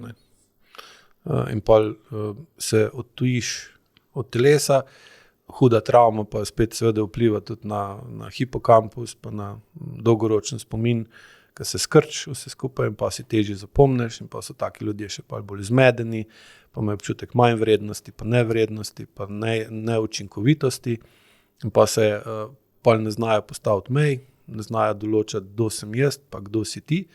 Oziroma, toliko jih je strah zavrnitve, da se pretirano povežejo z drugo osebo in s tem izgubijo svojo individualnost, pa ne ve, kaj mu je v redu, kaj mu ni v redu, kaj mu je všeč, kaj mu ni všeč. In seveda je pa kronično nemočen vplivati na svoje življenje in seveda dobiš pa hiter cel kup kroničnih težav, ki se pa razvijajo v kronične stanja, bolečine, bolezni in težave, tako v odnosih kot samostojno. Bi še eno obliko depresije omenila, ki se mi zdi pomembna, poporodna depresija, tudi tega je zelo veliko, pa se dosti malo govori o tem. Zdaj rojstvo otroka ne bi bil najlepši trenutek v življenju vsake ženske, vsi prepovedujejo o tistem neizrekljivem občutku, ko prvič vzameš otroka v roke, o tisti ljubezni, ki se je ne da opisati z besedami. Ampak kaj pa, če ženska nič od tega ne čuti, ko postane mati? Kaj, če občuti depresijo, žalost, brezup, če ima odpor, da bi otroka sploh objela? Kaj takrat storiti? Kako razreševati takšno depresijo?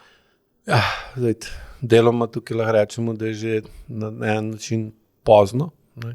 To bi morali že prej reševati pa naslavljati, sploh z primerno vzpostavitvijo in razvojem partnerske zveze, ki bi moral biti dovolj, ta partnerska zveza bi morala biti dovolj učinkovita v reševanju problemov, da žensko ni strah višanja kompleksnosti življenja.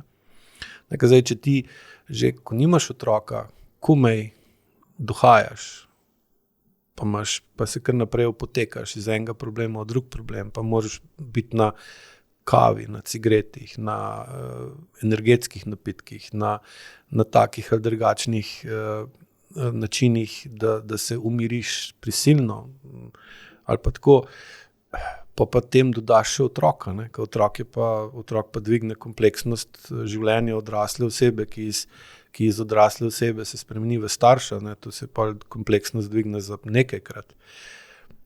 Je pa logično, da noter vse čuti, kako ne jaz to zmorem, kako ne jaz to naredim in pa pride do paralize, ker je toliko problemov, po eni strani more inhibitirati čustven odziv, ne? Sprav se napolnijo te receptorji 1A, ne? Pol s tem ne reši problema, ker pač če čustveno ne odreagira, je običajno se še slabše, ker ostali mislijo, da je vse v redu, ne? Pa ni.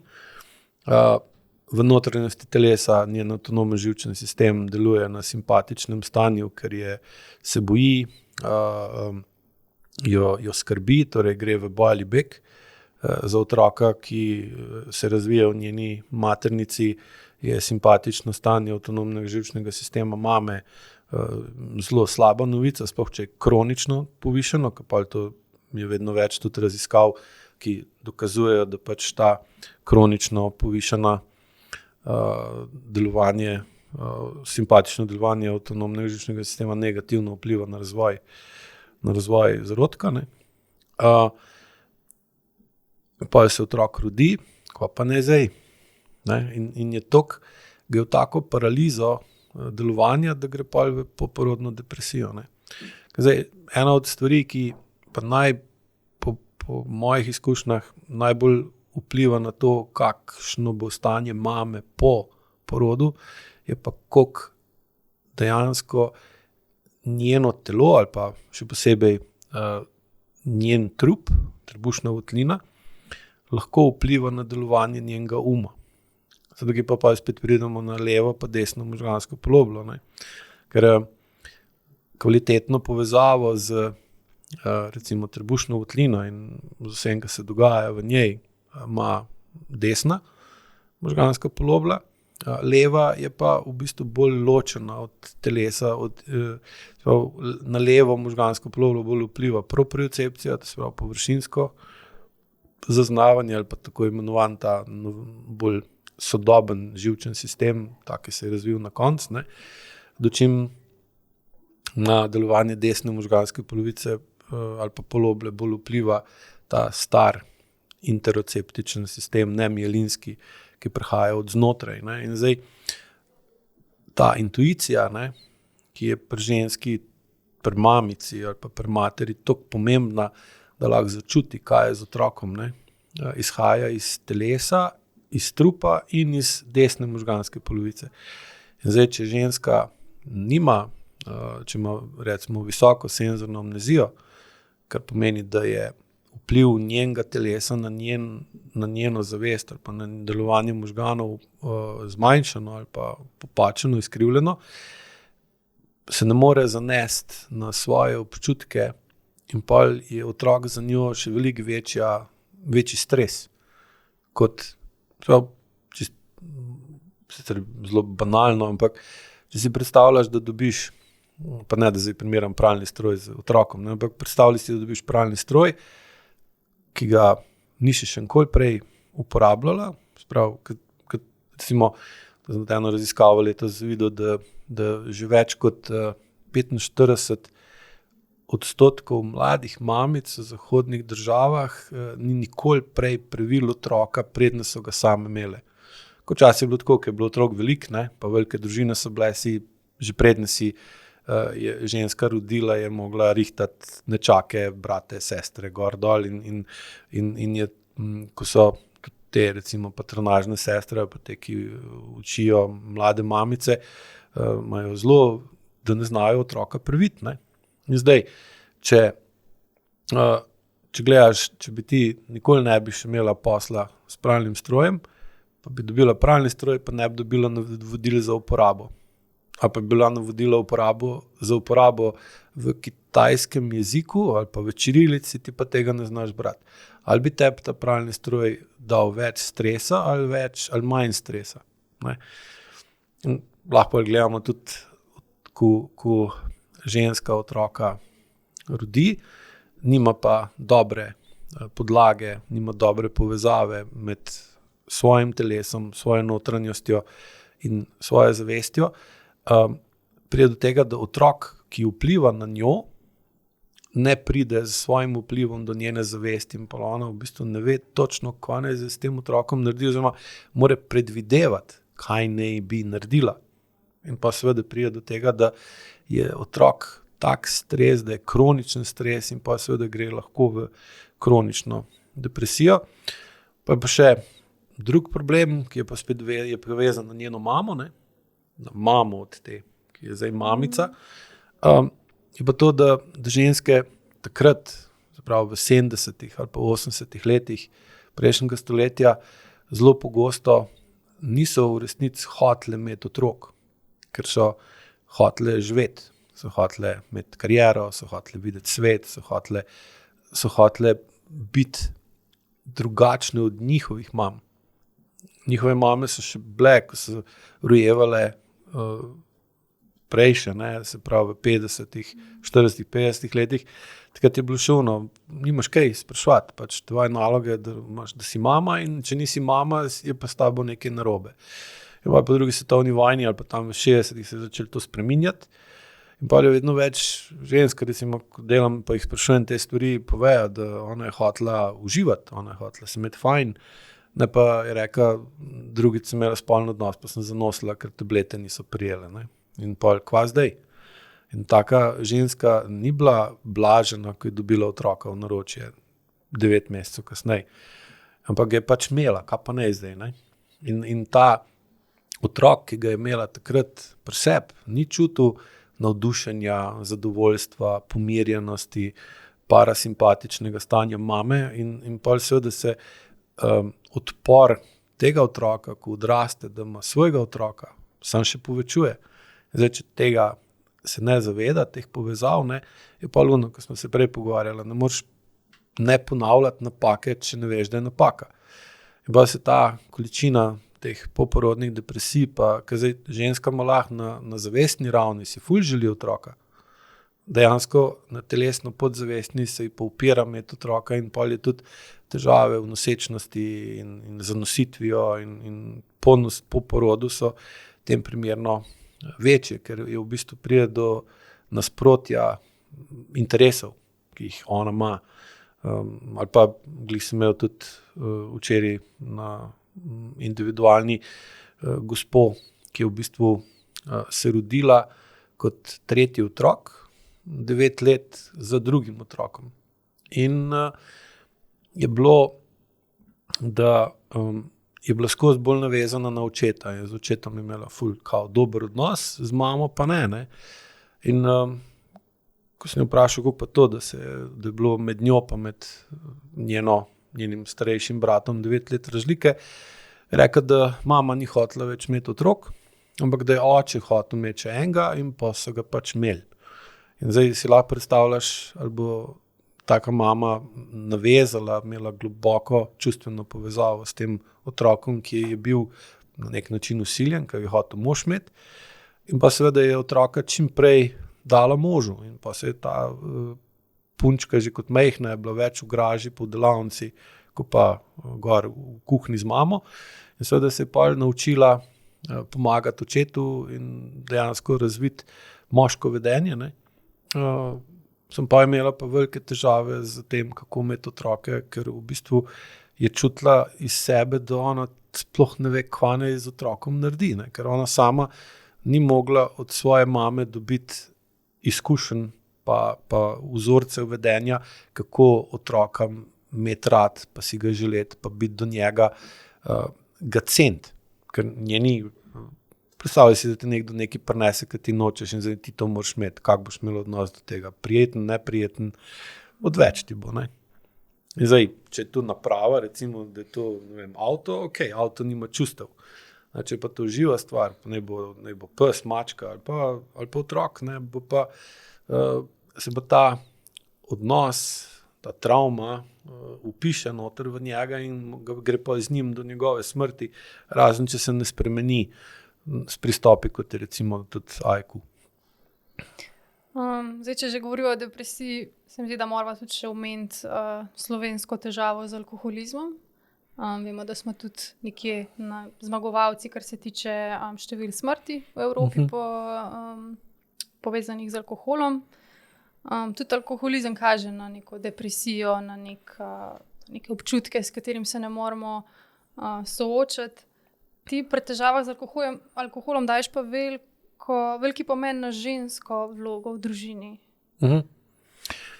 Ja, ker pri kjerikoli odvisnosti govorimo o direktni posledici neučinkovitega reševanja problemov. Oseba, ki je učinkovita v reševanju problemov, ne more razviti kroničnega problema. Odvisnost je pa pač kroničen problem in alkoholizem je pač podoben s tem. In zdaj, učinkovitost reševanja problema je pa spet direktno odvisno od kakovostne, kakšna je kakovost partnerske zveze. Ne. Zdaj, alkohol sam po sebi ima funkcijo, da umirja živčen sistem tistega, ki alkohol pije ali pa ga uživa. Če gledamo pa strukturo in funkcijo ženskega telesa, je pa iz strukture, iz delovanja živčnega sistema, iz funkcije desne možganske poloble, ki je pri ženski bolj pomembna, bolj primarna, pri moškem je pa primarna leva, je, da desna možganska polobla umiri stanje. Sprav, stvari umiri. Zakaj jih umiri? Zato da so lahko bolj skupaj. Ker glavna funkcija desne možganske polovice je, da združuje. In zdaj, če hočeš združiti različne ljudi med sabo, ali jih je lažje združiti, če so v miru, ali pa če so v nemiru. Ne?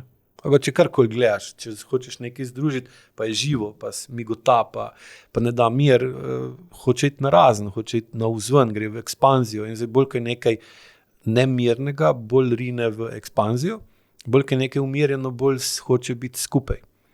In seveda je pa iz tega vidika logično, da je morala ženska, če je hotela obdržati družino skupaj. Zakaj pa bi hotela obdržati družino skupaj? Zaradi tega, ker če je sama v naravi, tako kot je bilo recimo 500, 1000 pa še več let nazaj, ženska sama v takratnem naravnem okolju brez pomoči tehnologije ne bi mogla ostati dovolj dolg živa, da bi lahko imela otroke in da bi te otroci lahko odrasli pa imeli svoje otroke, kar pomeni z vidika preživetja je bilo nujno, da se je ustvarila skupnost. Zdaj, moški sami nimajo vse toliko tega občutka za biti skupaj. Imajo ga, če je to reševanje problemov, se pravi moška skupina, ok, gremo zdaj uloviti, jelena ali pa gremo to zrihtati, postaviti kočo, ampak tam nimaš globine odnosov izven tistega, koliko skupino povezati, da bo učinkovito delovala. Zdaj, če gledaš pa, če je merilo učinkovito delovanje, kar je recimo en od osnovnih en od bistva moškega medsebojnega sodelovanja in hočeš v tako skupino, ki temelji na učinkovitosti, dati majhnega otroka. Ga bo taka skupina kaj? Zavrgla, ker je neučinkovit, neuporaben. Tako sem že prej rekel, leva možganska polobla čisla učinkovitost, moč in sposobnost manipulacije. Zdaj, če gledaš dojenčka, ima kaj od tega? Nič. Dojenček, če gledaš, ne zna manipulirati, vsaj na tak način, kot bi to hotel, nima moči in je realno gledano kaj? Neuporaben. Torej, za levo možgansko polovico dojenček kar neki. In zdaj, če bi to ženska funkcionirala na tak način, ali bi otroci lahko sploh preživeli dosti dolg, ampak bi ga zapustila, zavrgla, ker bi bil neuporaben. Zdaj, dostikrat slišiš, recimo, kjer reče, da ko je rodila otroka, pa ga je gledala, pa včasih celo, kjer reče, da je spraševala te, ko so bile zraven noter po porodu v sobah, ne, če se dobi navodila za uporabo. Ne veš, kaj bi z njim. Mi marsikera rekla, da tisti, ki zdaj uradno reče, kako sem srečna, pa zadovoljna, bla, bla, bla, ne, kaj pa bo zdaj rekel, ljudje pridejo po tebe, pričakujejo, da boš super, ne, si rodila otroka, kako je lep, je zdrav, ne, in boš kaj, vesel, ne, sem noter vseb. Je pa marsikera rekla mi, da si res iskreno želela, da bi otrok se rodil star 6, 7, 8 let, ker že laga vprašaš, ok, pa zakaj nisi, kaj ti manjka, te zebe, si ti vroče, si lačen že in pa ti pove. 2-3 tedne star otrok ti ne more nič. Ne? Zdaj, če gledaš, če bi ženska gledala ali pa imela odnos do otroka primarno skozi levo možgansko poloblo, bi otroka zapustila. Če hoče ostati z njim, mora biti pa z njim povezana z desno možgansko poloblo. In ta je pa taka, ki združuje. In zdaj, če hočeš nekaj združiti, moraš to umirjati, ker drugače se noče biti skupaj. Zato ima desna možganska polovica sposobnost umirjanja, ki jo je razvijala skozi ne tisočletja, ampak skozi 100 tisočletja.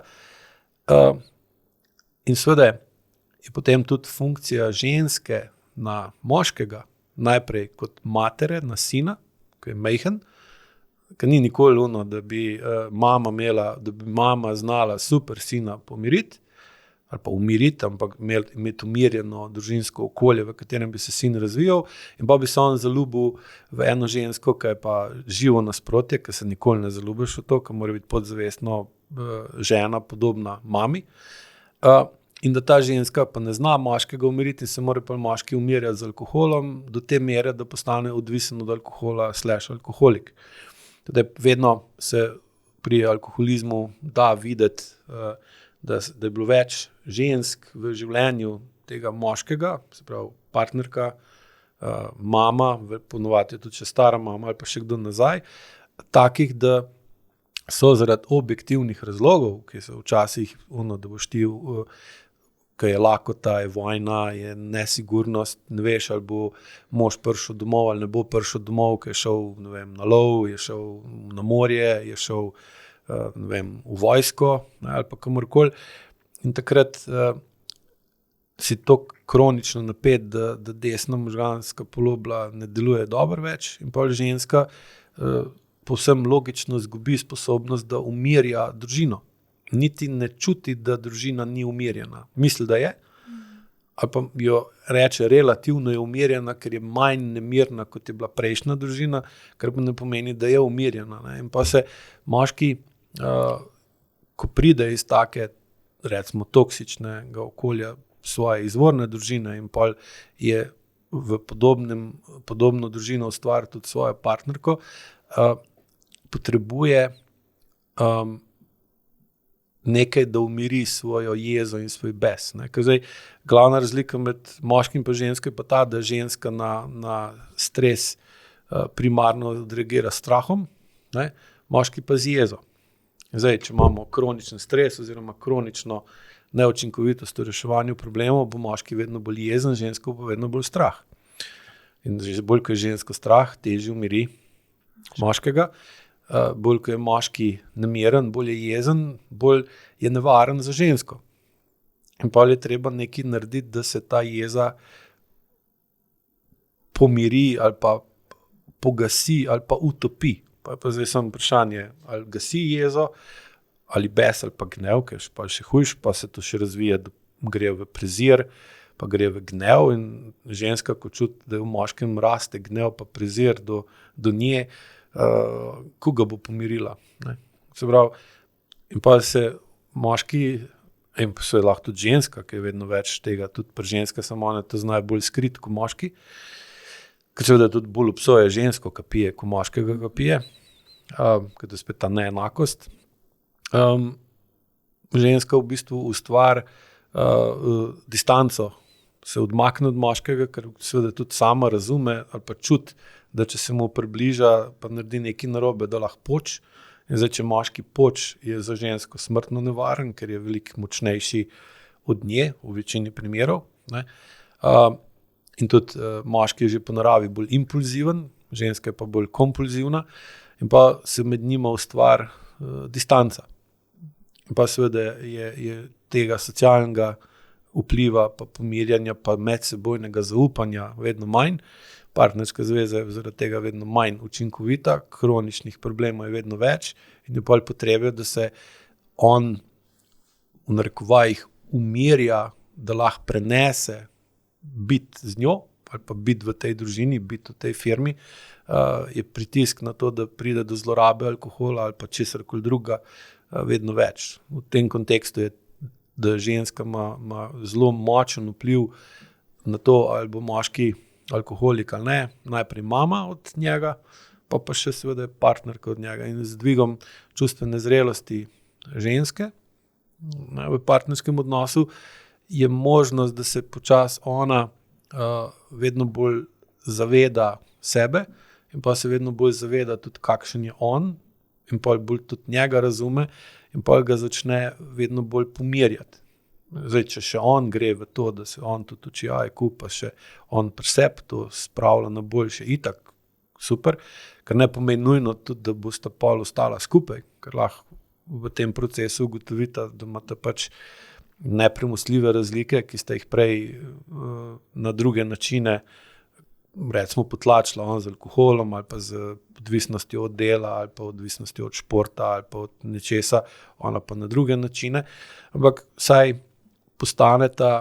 začneta si nalivati čistega vina in ker resnica v takih primerih je pa vedno najboljši način, da prideš ven iz entropije, pa iz narekovajih dreka, v katerem si, pa sploh veš, ne, da si, ki gledaš skozi gor, ki nočeš pogledati dol v piramido, na katerem vrhu stojiš. Ne. Zakaj pa misliš, da je po statistikah več moških, ki naredijo samomor kot žensk? Ker zdaj v Sloveniji leta 2022 je naredilo samomor 321 moških in 81 žensk. To je kar neka razlika. Prvič zato, ker je glavno najmočnejše prevladujoče čustvo pri moškem jeza, ne? Pri ženski strah. In drugo je tudi ženska ima bistveno močnejši nagon po ohranitvi kot moški. Ker moškega je bilo vedno in še vedno je manj škoda kot ženske, ker pač če hočeš nadaljevati vrsto, kaj je boljša, kaj ti lažje omogoči nadaljevanje vrste, da imaš enega moškega pa 10 žensk, ali da imaš 10 moških pa eno žensko. Je čisto simpel. In seveda sem ženske od nekdaj instinktivno morale znati sebe postaviti na prvo mesto, ker če je ženska umrla, sploh če je bila v tistih, recimo, rodnem obdobju, je bil to veliko hujši udarc za skupnost, kot pa če je umrl moški.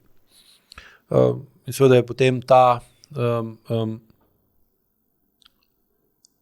nezmožnost, ker je tako, tudi moški sam sebe veliko težje umiri, ker njegova desna možganska polobla je sekundarna, leva je pa primarna, leva deluje po pozitivni povratni zanki, ker pomeni, da bolj ko si jezen, bolj boš jezen in v določeni točki postaneš toliko jezen, da enostavno ali boš dvignil roko na nekoga ali pa nad sabo. Pri ženski pa bolj deluje desna možganska polobla, kar pomeni, da sama sebe ustavi. Ker negativna povratna zanka pomeni, da se nekaj zmanjšuje in gre v depresijo.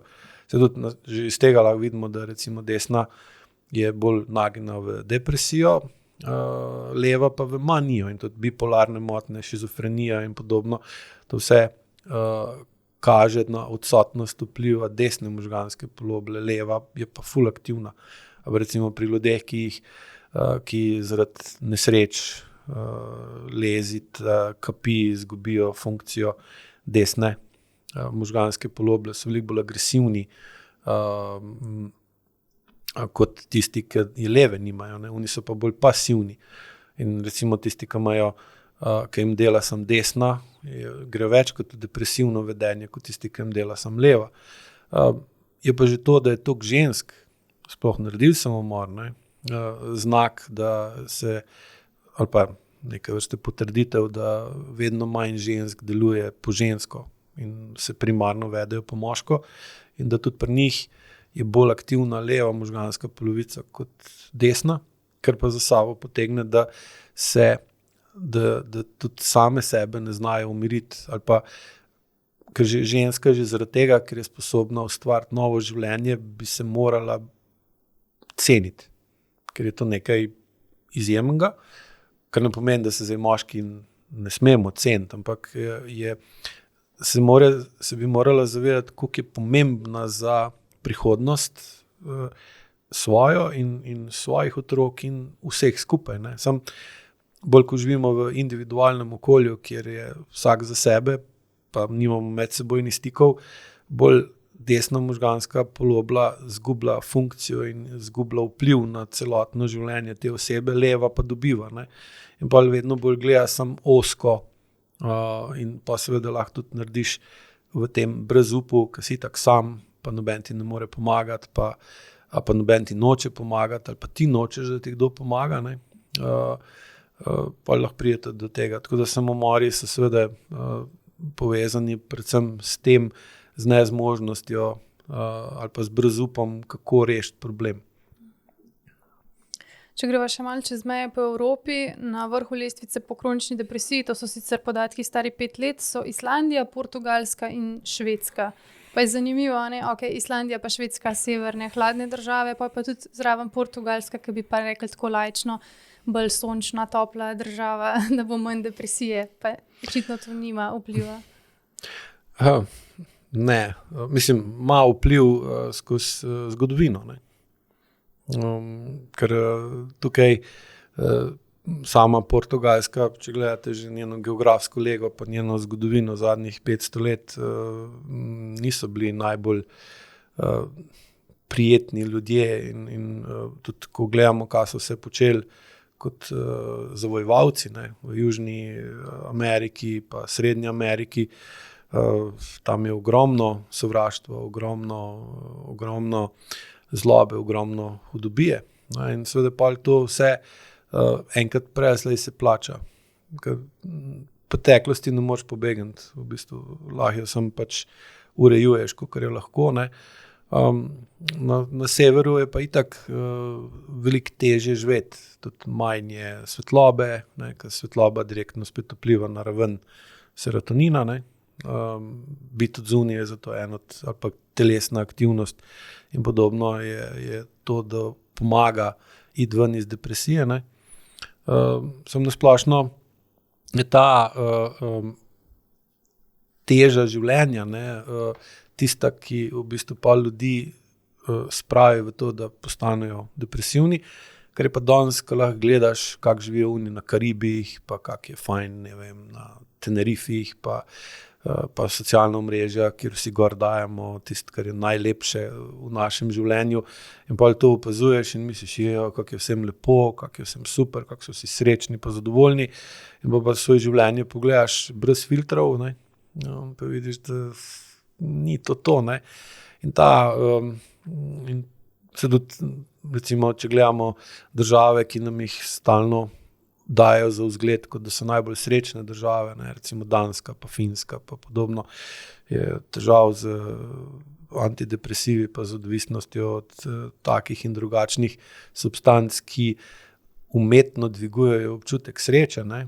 Pa lahko rečeš, čak malo, so res tako srečni ali so tako zadeti, da so srečni in pa mislijo, da so srečni, ker so skozi na teh substancah. Tako da tukaj je zdaj, zakaj točno bi bilo treba narediti eno bolj tako konkretno analizo, zakaj točno te države, ne, Islandija sama po sebi je država, ki je v bistvu izolirana, ne, je skozi okrog in okrog ni nobenega, tudi kot vem, so tudi Portugalci kot ljudje taki, da so bolj za sebe, da se nočejo mešati z drugimi in tudi, kakor berem, imajo zdaj ful veliko težav, ker je toliko tujcev tam, Angležev, recimo sploh in gre na živce, ki so taki, da hočejo spreminjati portugalski način življenja, vse so pokupili, pa je vse drago, pa zdaj mladi nimajo, ne morejo si kupiti stanovanja, pa morajo živeti izven teh velikih ali pa središč, pa se morajo voziti v službo tudi po 20-30 kilometrov ali pa še več, ki morajo živeti recimo bolj v nerazvitih delih Portugalske, ker tam so recimo cene stanovanj pa najemnine še take, da si jih lahko plačajo. Tako da rekel bi, koliko ima je super, ne, idealno podnebje in vse, ampak očitno ni tako, ne. Prav, spet kronična neučinkovitost v reševanju problemov vodi v depresijo in seveda je pa tudi potreba po antidepresivih v tem primerno višja, ne. Kaj si v mestu to menil, ne? Ko odpremo Instagram, imamo občutek, da so res vsi imajo popolna partnerstva, popolne dopuste, domove, otroke, ni da ni. Na drugi strani imamo pa toliko depresije, ampak verjetno je lahko tudi depresija zamaskirana v to nenehno objavljanje, v to, ko narediš vsak dan en selfie, zato da bi dobil neko pozornost, ker očitno je v realnem življenju ne dobiš, ne? Ko bi enega naredil. Sem delal že s strankami, ki naredijo 300 slik, da eno objavijo. Ne. Vsak dan. Vsak dan. To veš, koliko časa ti to gre? Ogromno, ne, in seveda in pa je polnoma logično, da potem ugotovi čez nekaj časa, da ima v življenju poln kronično nerešenih problemov, ker v bistvu toliko časa pa pozornosti da v eno stvar, pol zmanjka za druge, ne. In pa seveda rajš verjameš temu, kar vidiš na slikah, ne, čeprav veš, da ni res, ko pa da se sooči s tistim, kar samo po sebi ne bi bilo res, ali pa je res, ne. Zdaj še en znak depresije, verjetno lahko tudi neko kronično razmetano okolje, v smislu stanovanje, zanemarjeno, kupi posode, perila, ne, tudi iz tega lahko vidiš, da očitno ti manjka neka, ne vem, motivacija za življenje. Ja, ali pa če je vse preveč pospravljeno, preveč sterilno, preveč, ne, ker perfekcionizem je, če gledaš, kaj je osnova za perfekcionizem, je, da se stvari ne spremenijo. Ko enkrat narediš, da so tako, ko so, mora tako ostati in če se kaj spremeni, če se kaj premakne, je vse narobe. In iz tega lahko pa sklepaš, da oseba, ki je perfekcionist, sovraži življenje. Ker življenje je pa kaj? Skozi se spreminja, nikoli ni isto. Enkrat je tako, drugič je drugače, nepredvidljivo. In tudi zato nas recimo bolj privlači mobilen telefon, kot pa recimo partner.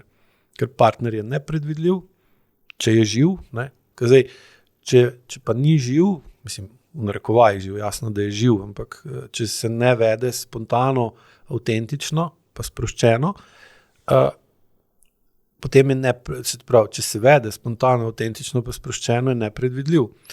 Če je nepredvidljiv, je naporen. Ne veš, kako bo se odzval, ne veš, kako bo naredil. Ko telefon, že če vidiš, recimo pritisneš na telefonu tipko, pa če se ne prižge, postaneš kakšna. Negativno vpliva na tebe, greš v stres, kaj je narobe z njim. Pričakuješ takojšen predvidljiv odziv, ker zdaj, če se recimo računalnik, avto ali katerakoli druga tehnologija vede nepredvidljivo, ti gre na živce. Razen recimo Alfa Romeo imajo, te avti so kao, imajo oboževalce, ki jih obožujejo glih zaradi tega, ker so nepredvidljivi. In potem jim rečejo, da imajo občutek, da so živi. Za večini ljudi je to na živce, vse od teh, ki imajo Alfa Romeo, imate je teh šal, kakor hočeš. Čeprav zdaj, ko so začeli pa, ali so jih Nemci kupili, ali so se povezali Alfa Romeo z Nemci in so začeli noter vgrajevati nemško elektriko, je pa ni več, tak je pa zgubil tisti šarm, ne. Ampak, kaj sem hotel povedati je, da živo je nepredvidljivo. In če je nepredvidljivo, je bolj naporno in več časa pobere. In pa če gremo na tisto, da če učinkovito je privlačno, če neučinkovito je neprivlačno, lahko hitro pridemo do tega, da zdaj, ko imamo v zadnjih 20 ali pa 25 letih vedno bolj zanesljivo tehnologijo, nas ta tehnologija vedno bolj privlači in nam gre vedno bolj na živce imeti nezanesljive ljudi, ki so pa živi. In to je popolnoma logično, ne? In imamo pa rajš tehnologijo ob sebi kot žive ljudi, ker je imeti odnos s tehnologijo bolj učinkovito kot z človekom, ker je tehnologija predvidljiva. Zakaj pa tehnologija nima, je pa čustvo. Ali čustva. In to lahko tudi pri umetni inteligenci, zdaj recimo se vidim razpaslo to, da na teh objavah vsi dajo gor te slike, ki so kreirane z umetno inteligenco. Ne? Ker po eni strani, ko mi dajemo objave gor, koliko časa v čas porabiš, da najdeš dobro sliko, ne? Na AI-ju pa napišeš, kaj bi rad na sliki, par sekund pa imaš, ne? In jo daš gor, ampak ko gledaš ta slika, te kar neki. In prav objava cela izpade tako brez veze, tako brez čustev, brez občutka. Ne? Je sicer praktično, je bolj učinkovito, samo manjka pa ta živ sistem. In zdaj, če noter v to damo, da je glavni vir zadovoljstva in sreče, socialni stiki in socialna mreža, v kateri si. Ne? Tudi nasplošno, ko bereš te raziskave, zakaj v določenih delih sveta ljudje živijo tako dolg, je vedno na prvem mestu socialna mreža, sprejetost starejših ljudi, njihova povezanost, to, ali se mladi hočejo družiti s starejšimi ali jih odrivajo na stran. Zdaj vidiš, da manj, ko ima oseba stika z živimi ljudmi in globokih čustvenih odnosov, večja verjetnost, da bo imela težave z depresijo. Ne? Zdaj, če se vprašamo, ali je slučajno to, da je tak dramatičen porast depresije pa porabe antidepresivov povezan z dramatičnim izboljšanjem zanesljivosti tehnologije, ki je prišla z digitalizacijo, ko smo dodali digitalizacijo, je pa postalo vse bolj zanesljivo. Če to slučajno ali ne, jaz mislim, da ni. In seveda, ker nas učinkovito privlači, nas tehnologija bolj privlači kot živi ljudje, ker so živi ljudje, so analogni sistem, ki je nepredvidljiv, muhast, zmotljiv, enkrat bi, drugič ne bi. Seveda je pa tudi pritisk industrije pa podjetij, ki zaposlujejo ljudi, da morajo se ljudje vedeti čim bolj strojno, pa čim manj človeško, ker stroji dvigujejo produktivnost dviguje dobiček, pa bolj, ko se vedejo vsi v podjetju kot stroji, bolj je podjetje zanesljivo, da dostavi, naredi tisto, kar je potrebno, in bolj, ko je zanesljivo, več je dobička, ne? In pa dobimo, da je postala tehnologija tako učinkovita, da nam grejo ljudje na živce, ker so neučinkoviti. Ker prej, dokler je pa bila tehnologija neučinkovita, nezanesljiva, smo tudi razumeli, da so ljudje nezanesljivi in da je to normalno. Danes je pa, to je moje pač razmišljanje, ko govorim, danes je pa to, da ker je tehnologija tako zanesljiva, poskušamo silimo ljudi en druga, sami sebe, da smo vedno bolj podobni tehnologiji, zaradi tega, da bi nas imeli rajši, pa da bi bili bolj učinkoviti in s tem bolj povezani z drugimi ljudmi. Samo če hočemo biti pa tako učinkoviti, kot so stroji, pa tehnologija učinkoviti, pa ne moramo imeti čustev. In če nimamo čustev, pa ne moramo začutiti zadovoljstva, pa občutka iz telesa, ki je nujen, da ne gremo v depresijo. Pa s tem zaključila. Ja, da ne bo preveč depresivno. Sem glih hotela reči, da zaključujeva. Aha, krasno. Si že zaznal. Mogoče sam probam povzeti ta pogovor. Se pravi, edini način za ozdravitev depresije je, da pridemo do njenih korenin. Ne bom rekel edini, ker to je spet črno-belo. Eden od. Mislim, pri IQ-ju se to pokazalo za zanesljiv način, kako prideti iz depresije. Ni pa prijeten, niti hiter in zahteva pač, da oseba v to nameni določen čas in energijo, zato mora imeti čas in energijo. In če je nekdo v depresiji, pa nima energije, za IQ-jem nima si zaenkrat kaj pomagati. Pol kasneje, ko pride ven iz tega, pa že.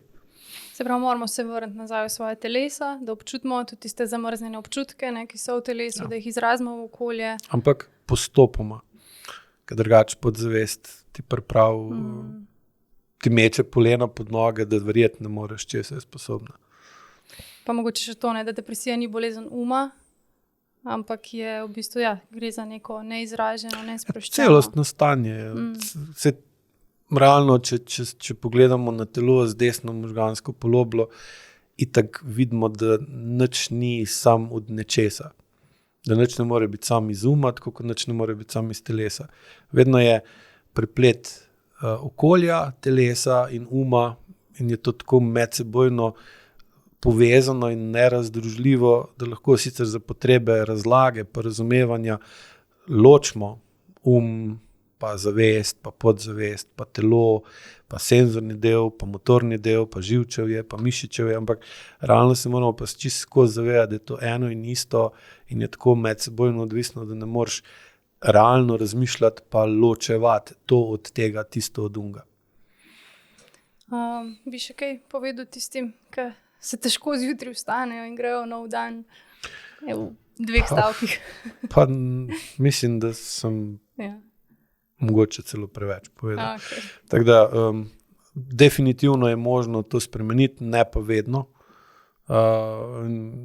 Daleč od tega, da bo kdaj zdaj dobil občutek, da AEQ ponuja all-in-one čudežno rešitev, ki bo prišla čez noč in ker je, če hočemo ven iz, ena od mojih učenk zelo lepo povedala, da AEQ v bistvu uči, da če hočeš ven iz dreka, ne moreš iti okrog njega, ampak skozi njega.